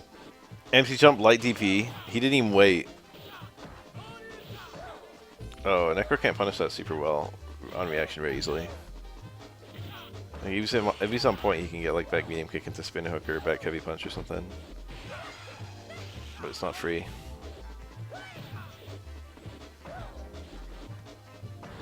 Down heavy punch. Anti-airing with jump dive is so interesting. It's working too.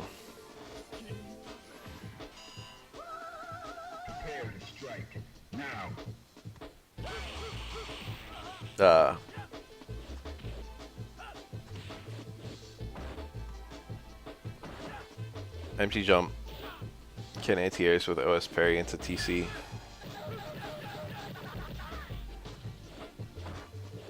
I don't know. I think when you jump over Necro, the first parry where the character turns around, you don't actually have to parry the other direction for. But all the parries after that you do. But it's really awkward because Necro, if he super cancels to super 1, he can actually pass under you again. Very wonky. Crouch fierce counter poking, that was beautiful. He didn't cancel it though, can't believe. Or it might have been past the cancel window. A lot of moves in this game will have more active frames than they have cancel frames. So if you don't get the right hit. Oof.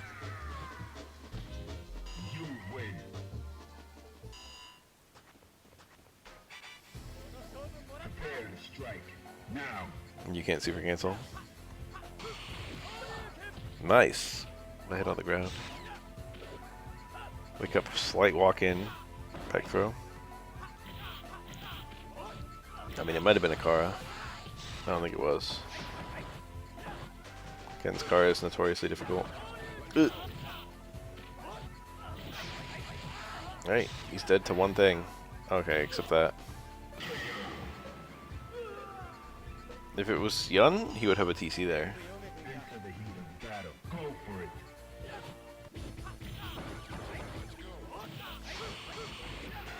Yep.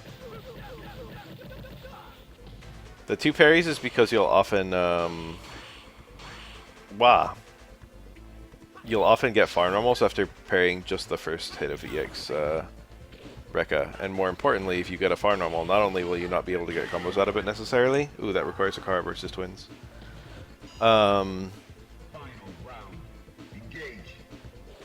Not only will you not necessarily get a combo out of your far normal, but actually the second hit of EX Rekka will often hit your far normal before it can hit Yang.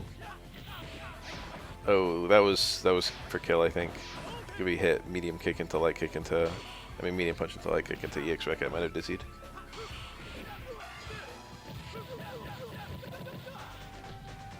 The funny green cat thing.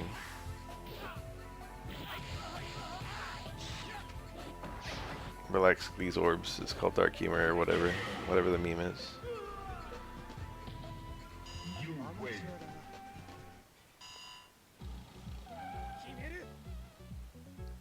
Into the heat of battle. Go for it.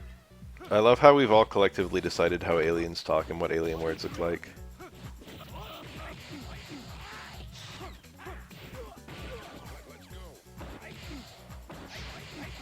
I can't speak for other languages, but I know Japanese has a lot of that too, and I find it really funny. There's like particular letter and sound combinations in Japanese that people use to represent when something's supposed to sound alien.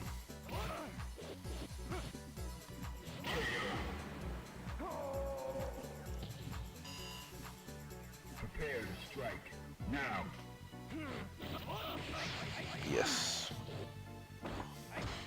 I think Alien Yang's cat would look like that cat right there.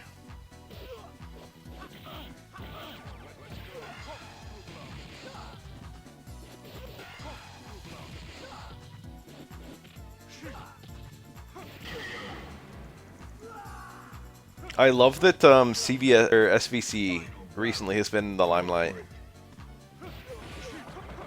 and people have been seeing the Mars person in that game because he's got one of the wildest kits I've ever seen in a fighting game.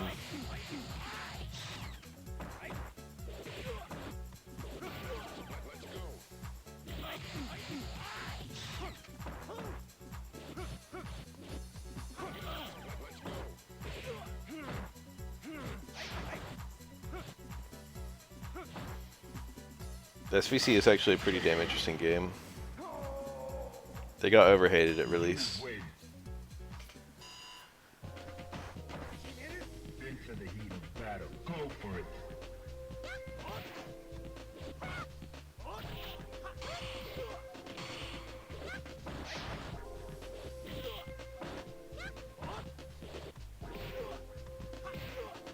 That's true.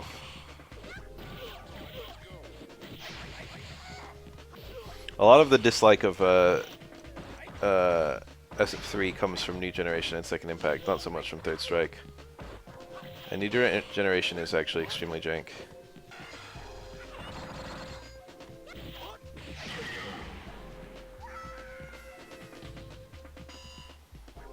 Are you ready? Go. Not to spoil a game that's been out for like 30 years. Okay, 20 years. But I find it very strange that how they handled Zero's original body in Mega Man Zero 2.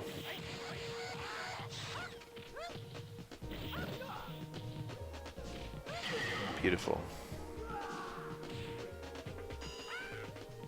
Final round.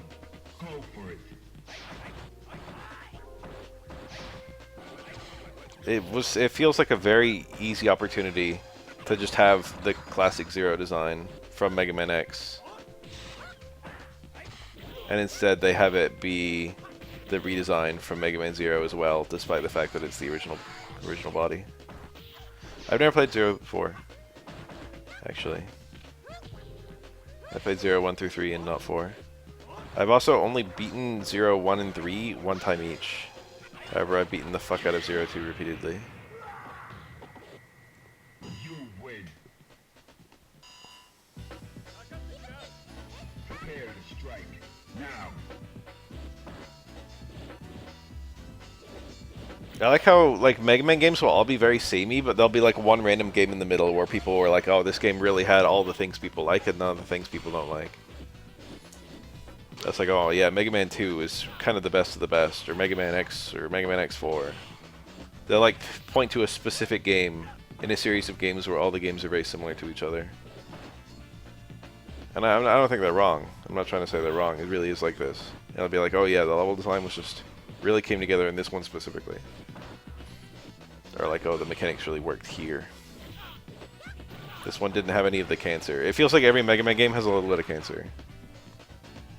I like Mega Man 5 a lot. 5 is actually probably my second favorite classic Mega Man. I like 6 a lot. Are you ready? 3 and 2 are obviously good.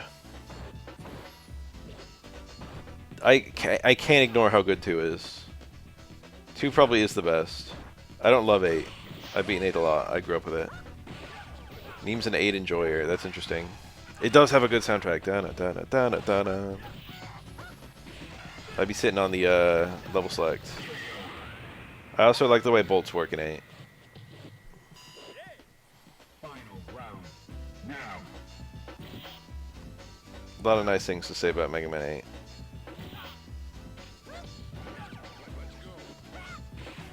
I do not like the flying levels. Did not care for jump, jump, slide, slide, although I think people overrate the difficulty of that.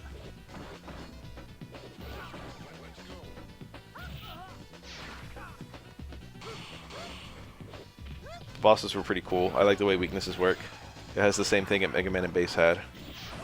where the bosses have like special interactions to their weakness, which is fun.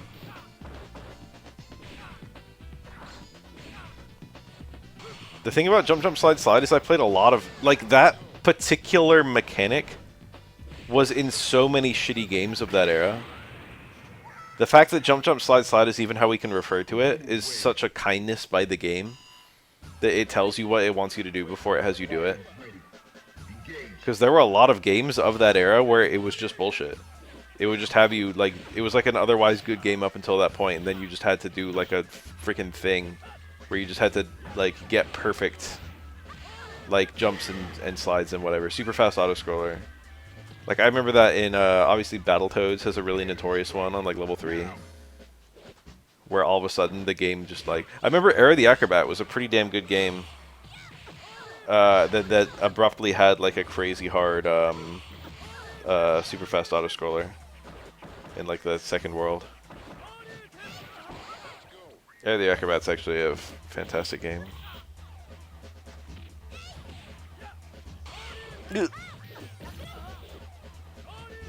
Oh, why is Ken slide DP? Oh. Why do you do that? He's trying to fucking show off. Yeah, for what it's worth, Ken gets a pretty easy kill there with no parry. Like, he doesn't even need the last parry. Yo, no guts, no glory. Right? I've done that. I've lost games that exact way. Where I just decide, hey, I feel like parrying Chun-Li super, and then I fuck it up. I've also gotten Twitter highlights from hitting it, so... You know.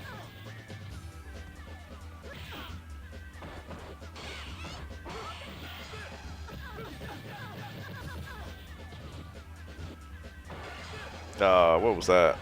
He tried to dead OS, but he had a little bit too much meter. That's what happened there. It's actually pretty funny. He thought that he wouldn't have... I didn't go back far enough. He thought that he would only build enough meter for the super if it was on hit, and if it was on block he wouldn't build it. But then he barely built it. He did the dead OS in a kind of atypical way with down like kick. Normally, they do it with like that medium kick or something like that. Where it's kind of more in your control because there's a greater disparity between the on-block and the on-hit meter build.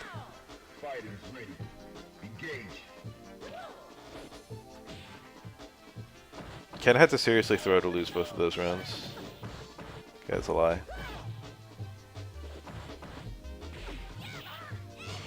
Okay. Oh, he X's on you.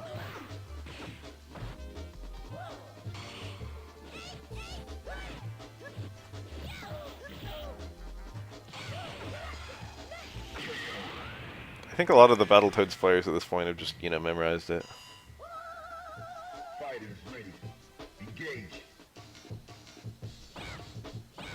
God, I love that little cat. I would definitely say that Necro is the most gleeby character in this game. Oh, neutral jump! He got parried and he neutral jump cancelled. Or a moment. Jump cancels? I wish they were more popular than they are in this game. Or more populous.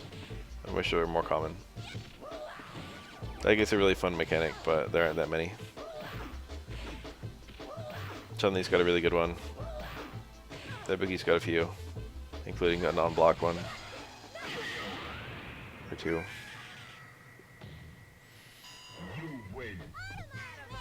Twins have a really famous one.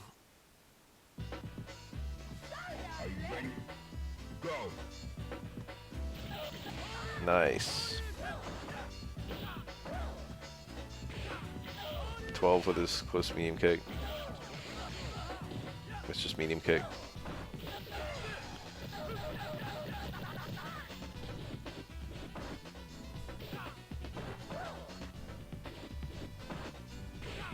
I once saw someone say that if Battletoads had a regular difficulty scaling, we would never talk about it these days. Which is pretty funny to think about. My local arcade growing up had the Battletoads arcade game, and I just want you guys to know that most people haven't played that, and it's sick as hell. It's an extremely good beat 'em up.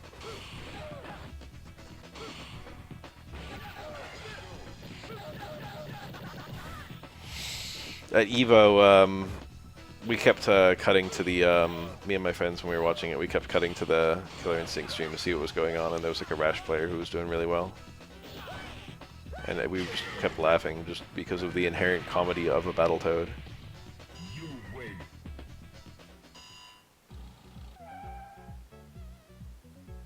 Prepare to strike. Now.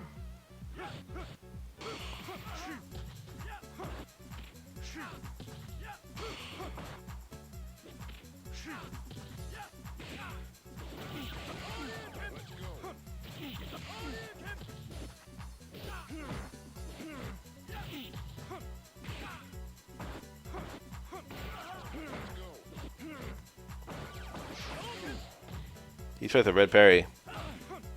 That was a fuck up, but it was a fuck up that demonstrated advanced understanding right there. He would have gotten a punish if we hit that red parry, and it was not very risky to attempt. Non-EX.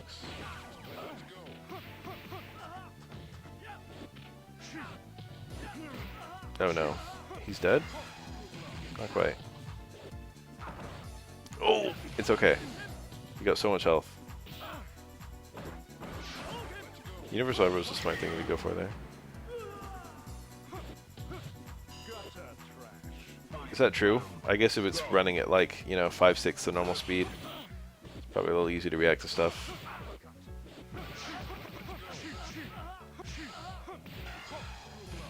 $25 or 50 FPS or whatever instead of 30 or 60.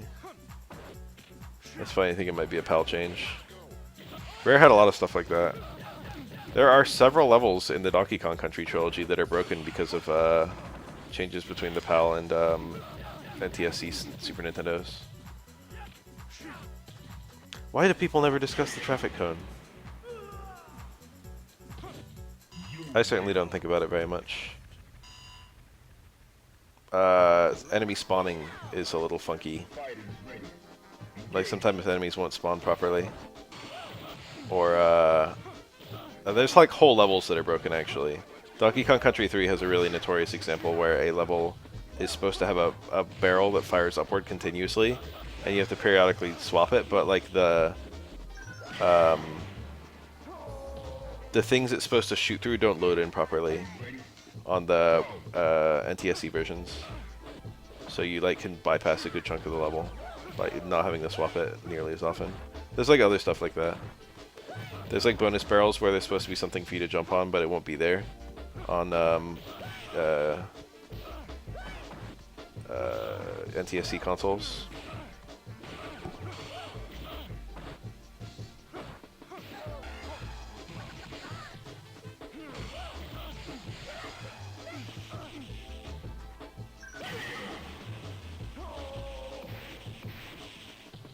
It's always interesting when they've got something like that.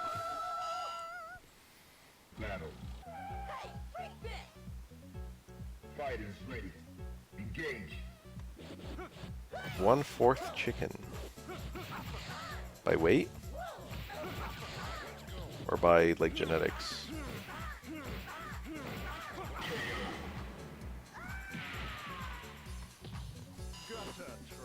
Fighters ready. Engage. Nice red. That's a really, really valuable red to be able to do.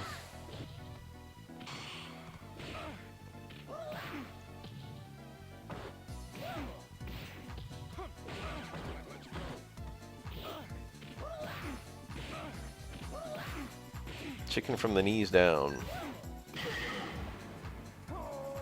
Well adapted to scratching the ground. Digging up birdseed. Go for it.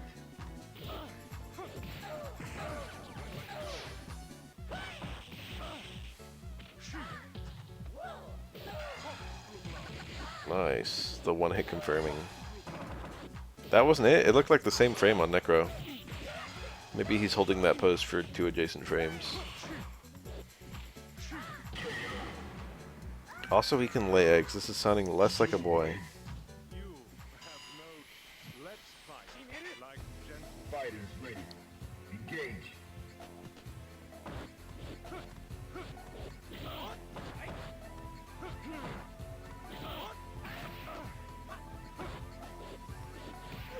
I remember seeing a Twitter post, you guys have probably seen it, where it was like, what if your dad was a Minotaur and your mom was a mermaid, and you got the human half of both? It was like something like that. And so you just look like a regular guy. Are you ready? Go!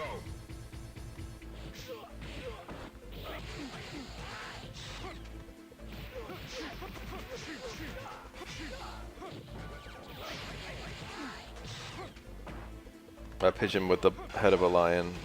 No, how is it? A lion with the head of a pigeon and the body of a pigeon. There you go.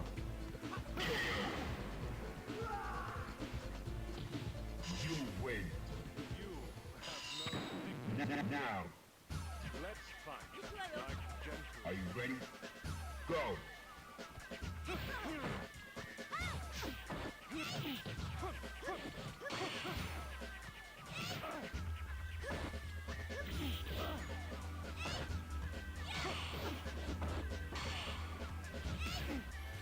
I think that was a really famous Would You Rather. Where it was like, would you rather have a mermaid girlfriend where she's like a fish from the waist up or the waist down or something like that? Into the heat of battle. Go for it.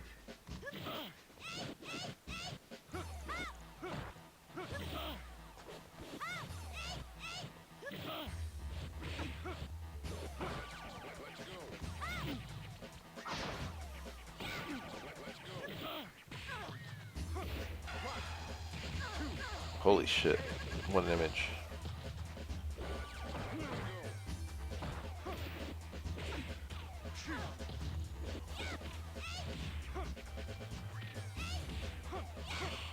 Ooh!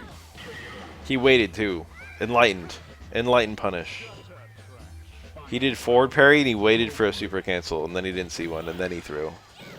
If he did a throw right away, he could have got lit up by Chun-Li super canceling maybe.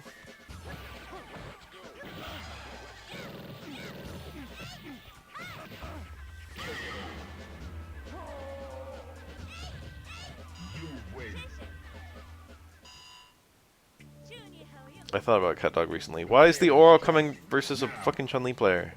This matchup is ass. Alright, this is actually how you play this matchup as Oro. Kind of, but not really. In later rounds, you build meter. In round 1, you kind of rush Chun-Li down because she doesn't have super yet. Oh, that's a punish. Ugh. That might have been a failed card throw. Whoa! He fucked up the jump in stomp. No, he's hit. Wake up stomp? Alright, this does a lot of damage though. Is he gonna burn it? I would. 3 stone. I don't think that's bad. These are hard to get on narrow characters. That was so perfect! Alright, let's hope.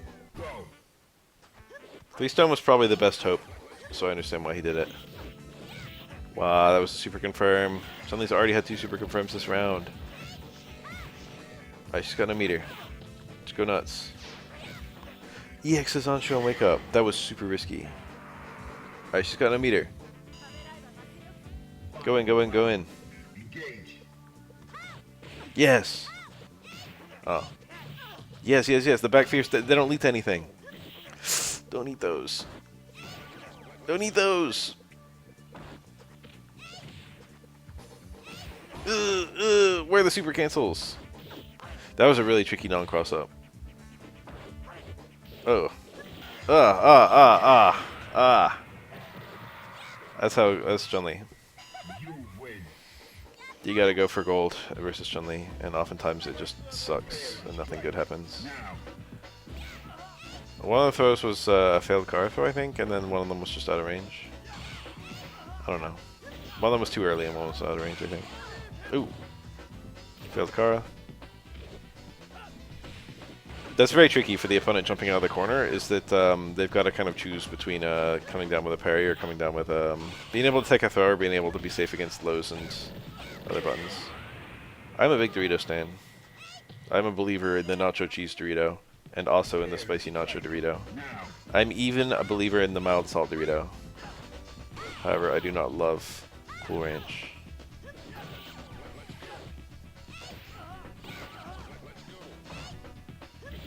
I don't want to pull Chicken Boy up on stream.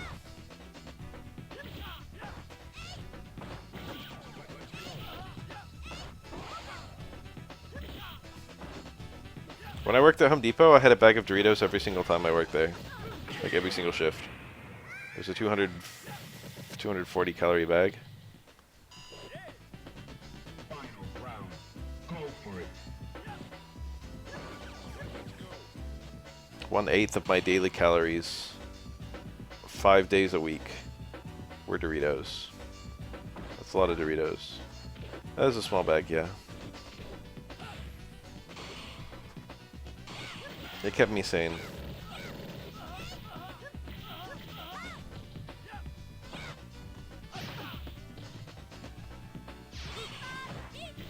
Oh, funky hit. Or just fully dodges EX Spinning Bird. Doesn't even have to block anything.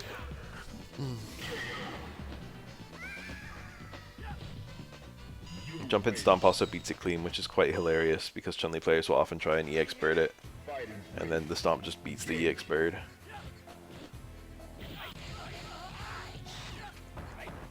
I think how messy Doritos make your hands is actually part of the Doritos experience.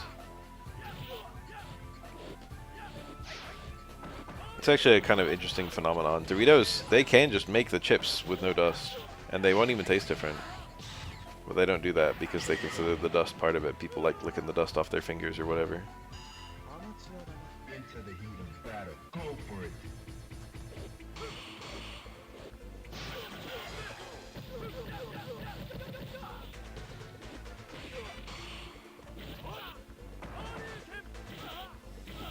Love that anti-air combo. What happened? I've never seen this YouTube error. 3542. Damn, that's crazy.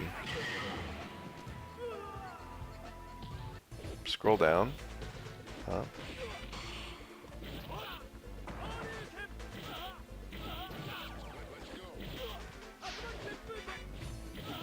Oh. That's epic. Yes, I love that. We saw Yang do cool things this round.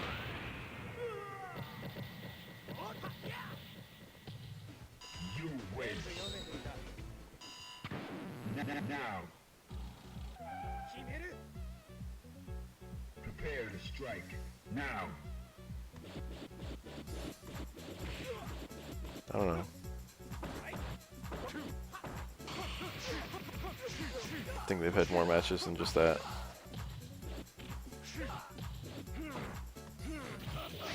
Nice jumping combo. Oh no. Fellas, what is going on? YouTube? Not like this. Alright, well, whatever happened that round. We'll just wonder. Somehow Yang won, okay?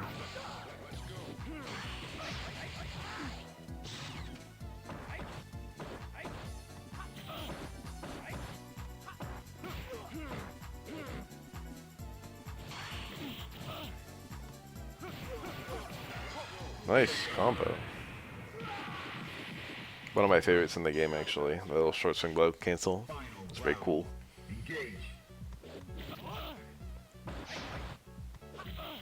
Was that a thing in Street Fighter 4? I feel like it was.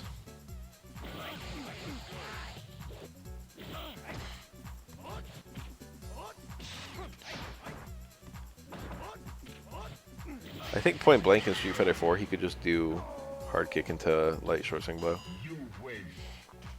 If you're cornered, short swing blow combos from hard kick, but mid screen it falls out in this game. I think he just got it naturally mid screen off of light short swing blow in Street Fighter 4. I haven't thought about that in a while.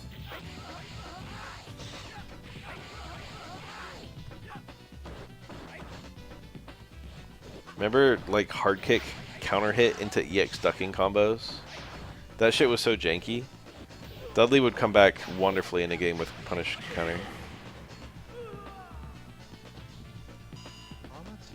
Into the heat of battle. Go for it.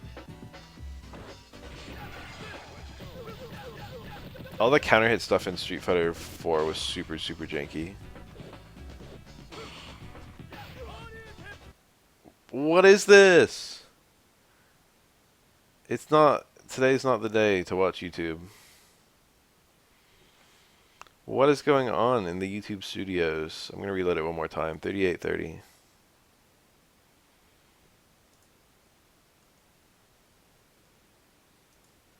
How is the entire internet just sitting on Cloudflare's back?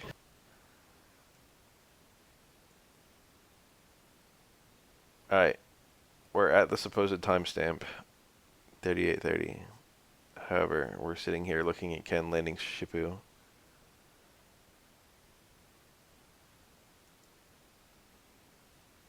Let me in!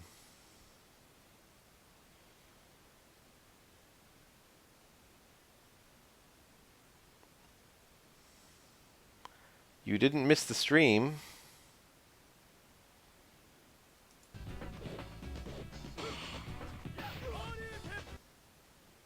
Same exact spot. 3829. Let's try and jump a little bit past it.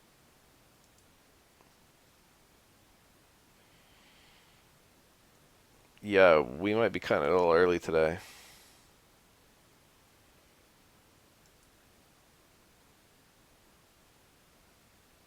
No, I want the Aura versus the Chun-Li. That's my favorite matchup. It's terrible to play, but it's fun to watch. Alright, we can still get the Aura versus the Chun-Li. No, we can't. Control F5 for the hard refresh. Alright, let's give it a go.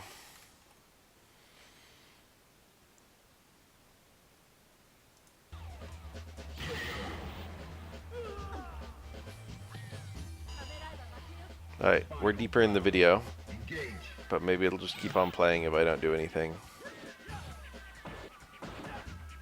I wouldn't mind catching a little bit more Zeds. As I said, I only got 3 hours sleep last night.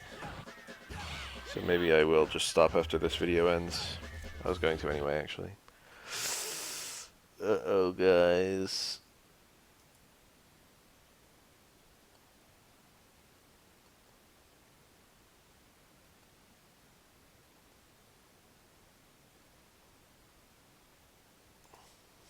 I knew I should have downloaded all the videos before watching them.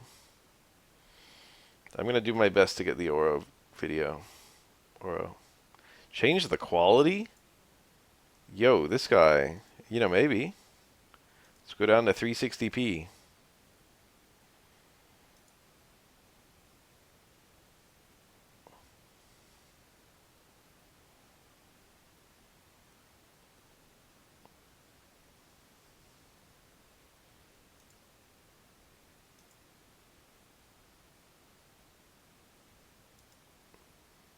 What if this is the big Russian cyber attack? This is how I find out. Because I can't watch YouTube.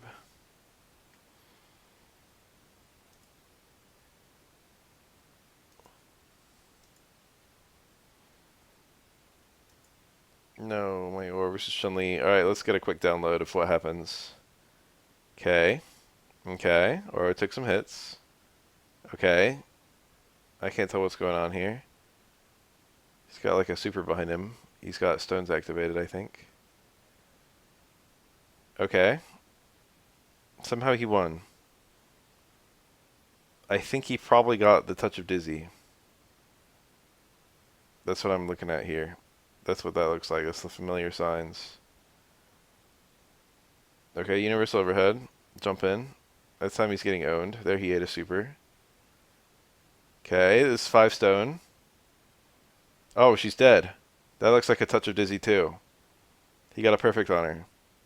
Hell yes. Probably jump in, stomp into corner carry, into fake cross up, into stones reset, into touch of Dizzy, into follow-up combo into kill. I think that's what happened that round. Round start, jump in, stomp on Chun-Li, chicken combo, jab reset, fake cross under where you dash in and then walk back, stand medium punch, chicken combo times 2, crouch fierce, reset, 5 stone, cancel, touch of dizzy, jumping combo kill. I think that's what happened that round. Oh! Alright, let's see how accurate I was.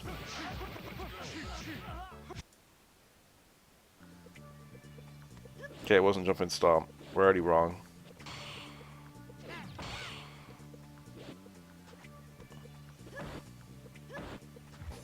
Okay, back throw. Okay, now it's jumping stomp. Yup. Okay, crouch fierce reset, touch of dizzy for the kill. Yup. He got wrong hits. He probably can't kill here. There was a kill combo there. Okay, jump in stomp. Okay. You know, it wasn't exactly what I thought, but we got little pieces of it. What about rounds 1 and 2? Can we do that? Am I too greedy? Into the heat of battle. Go for it.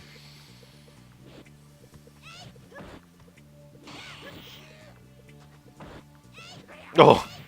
You know, that's not overly risky versus Chun-Li before she has meter. I don't love it, though. Okay, that was beautiful. Now a touch of dizzy. Yeah, he did 3 stone, too. That was probably just a negative edge. He probably wanted crouch fierce into 5 stone and accidentally got the down forward. And then his... This was supposed to be his crouch fierce, but he got the hard punch activating the stones. Hard to know, though. Alright, this one I think Aura just got beaten up. That can make confirm. He didn't even, the Chun-Li didn't even get a punish. The crouch medium kick just happened to hit. Chun-Li can super that, I think, right? Aura's sweep is actually not very minus. I think it's like -6, but the push out is extremely high. Chun-Li super should still be able to punish it, though. Most of Aura's sweep is, it's like got long setup but quick recovery.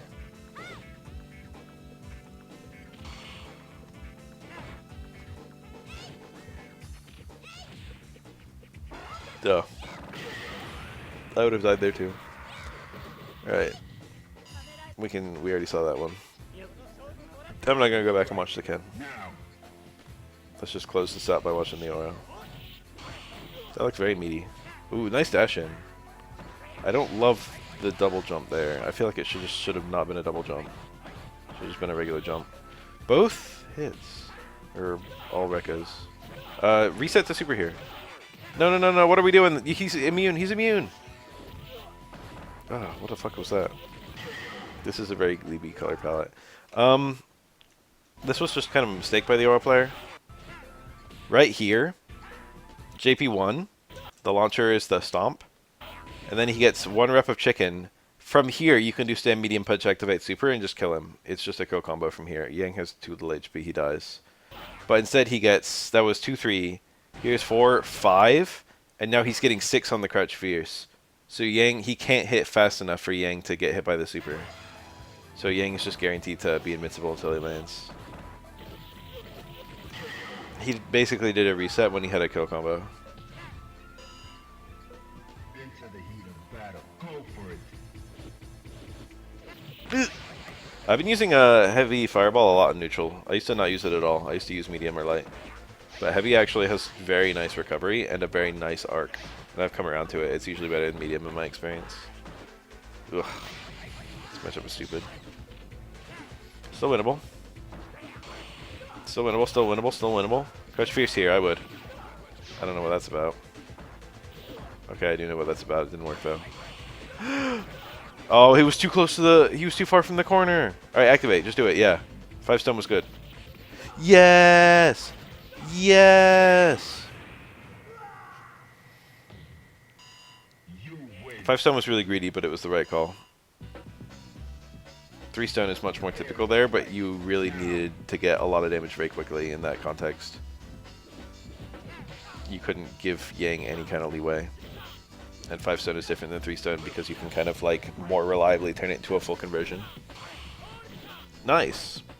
Kind of nice. Oof. That beats Stomp or Empty Jump Low. However, it beats parry, or it loses to parry or blocking. Nice. Or has a lot of stuff that's on the surface very cheap.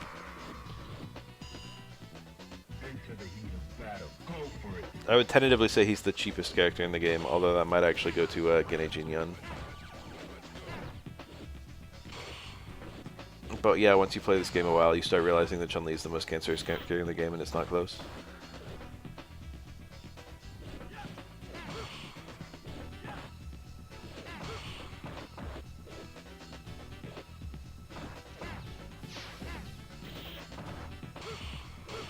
Oh.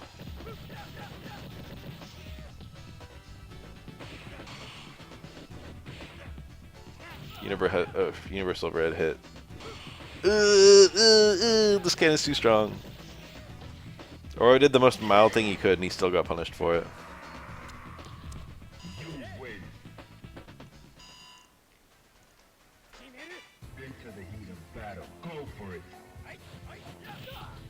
Good punish. He didn't have any meters, so there's no like low forward sweep or anything. Sweep is about as good as you could get there. That's a crouch jab.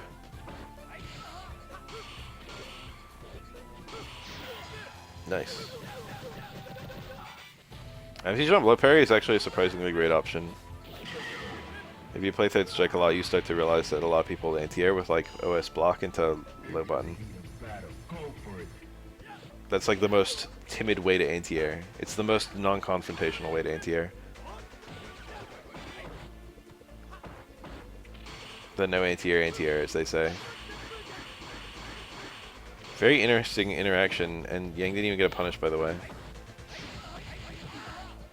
I think if there's anything about Ken that I don't like that, like, you don't get a punish on his air EX Tatsu. I don't know how you'd possibly fix that, though.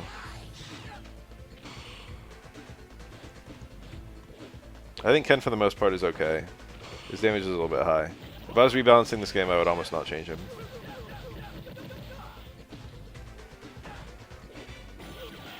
Ugh. I think almost everything Ken is good at is problems with other characters. Like, Ken being able to Shipu punish a lot of stuff is just, like, not Ken being good, it's the other character being bad. Like, overheads just shouldn't be -3 on hit.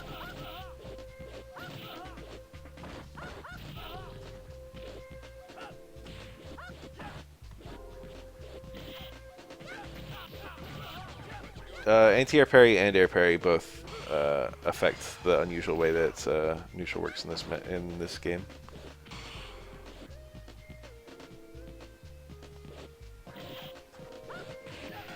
Nice. I think I've talked about it before, but if I was rebalancing this game, I would actually give Ken a lot of buffs. That sounds absolutely psychotic to say aloud.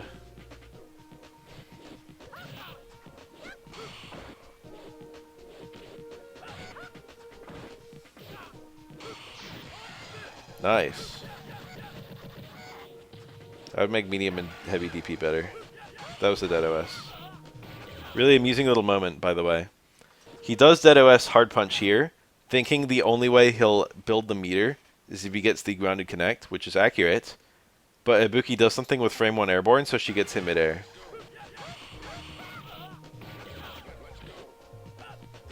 I don't know. There must have been a guy named Dead. No, I have no clue.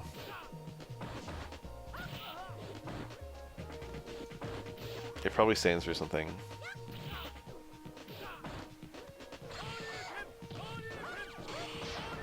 Ooh.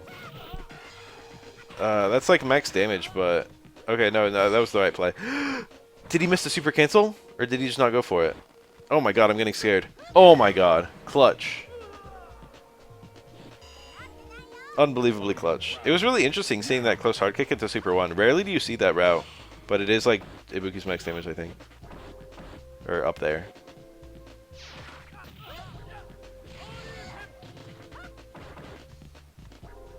JP player, named Dead.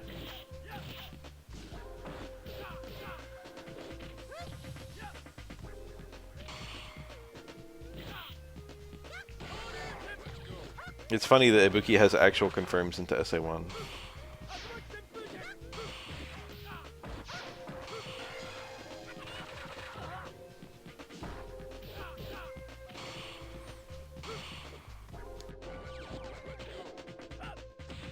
It's a big weapon of, ooh, nice, he's dead. Of Crouch Fierce from Ibuki that she can super jump cancel it even if it's parried or blocked. Not all of her moves are like that. Oftentimes you lose the super jump cancel on parry. But Crouch Fierce doesn't care, you can just do it either way. You can also super jump cancel the hard kick on parry, close hard kick.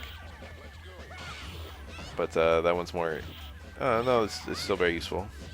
Ooh.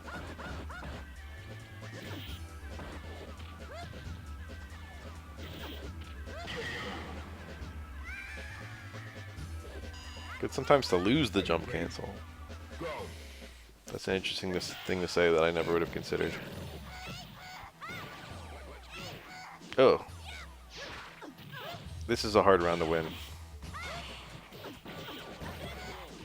Lightning legs. Oh my god! He got far hard kick and got the super jump cancel from it. That looked whack.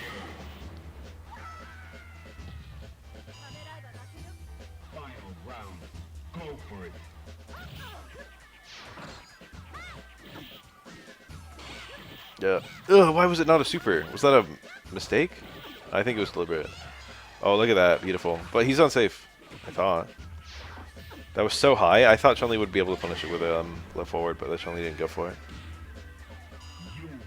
The Ibuki didn't mash. It's more unsafe the more you mash. But even with 3 reps, I just thought that'd be punishable. I'm gonna go get some more Zeds. I'm glad that we got a little bit of third strike at the end of the day. Glad we didn't stop on the YouTube crashing.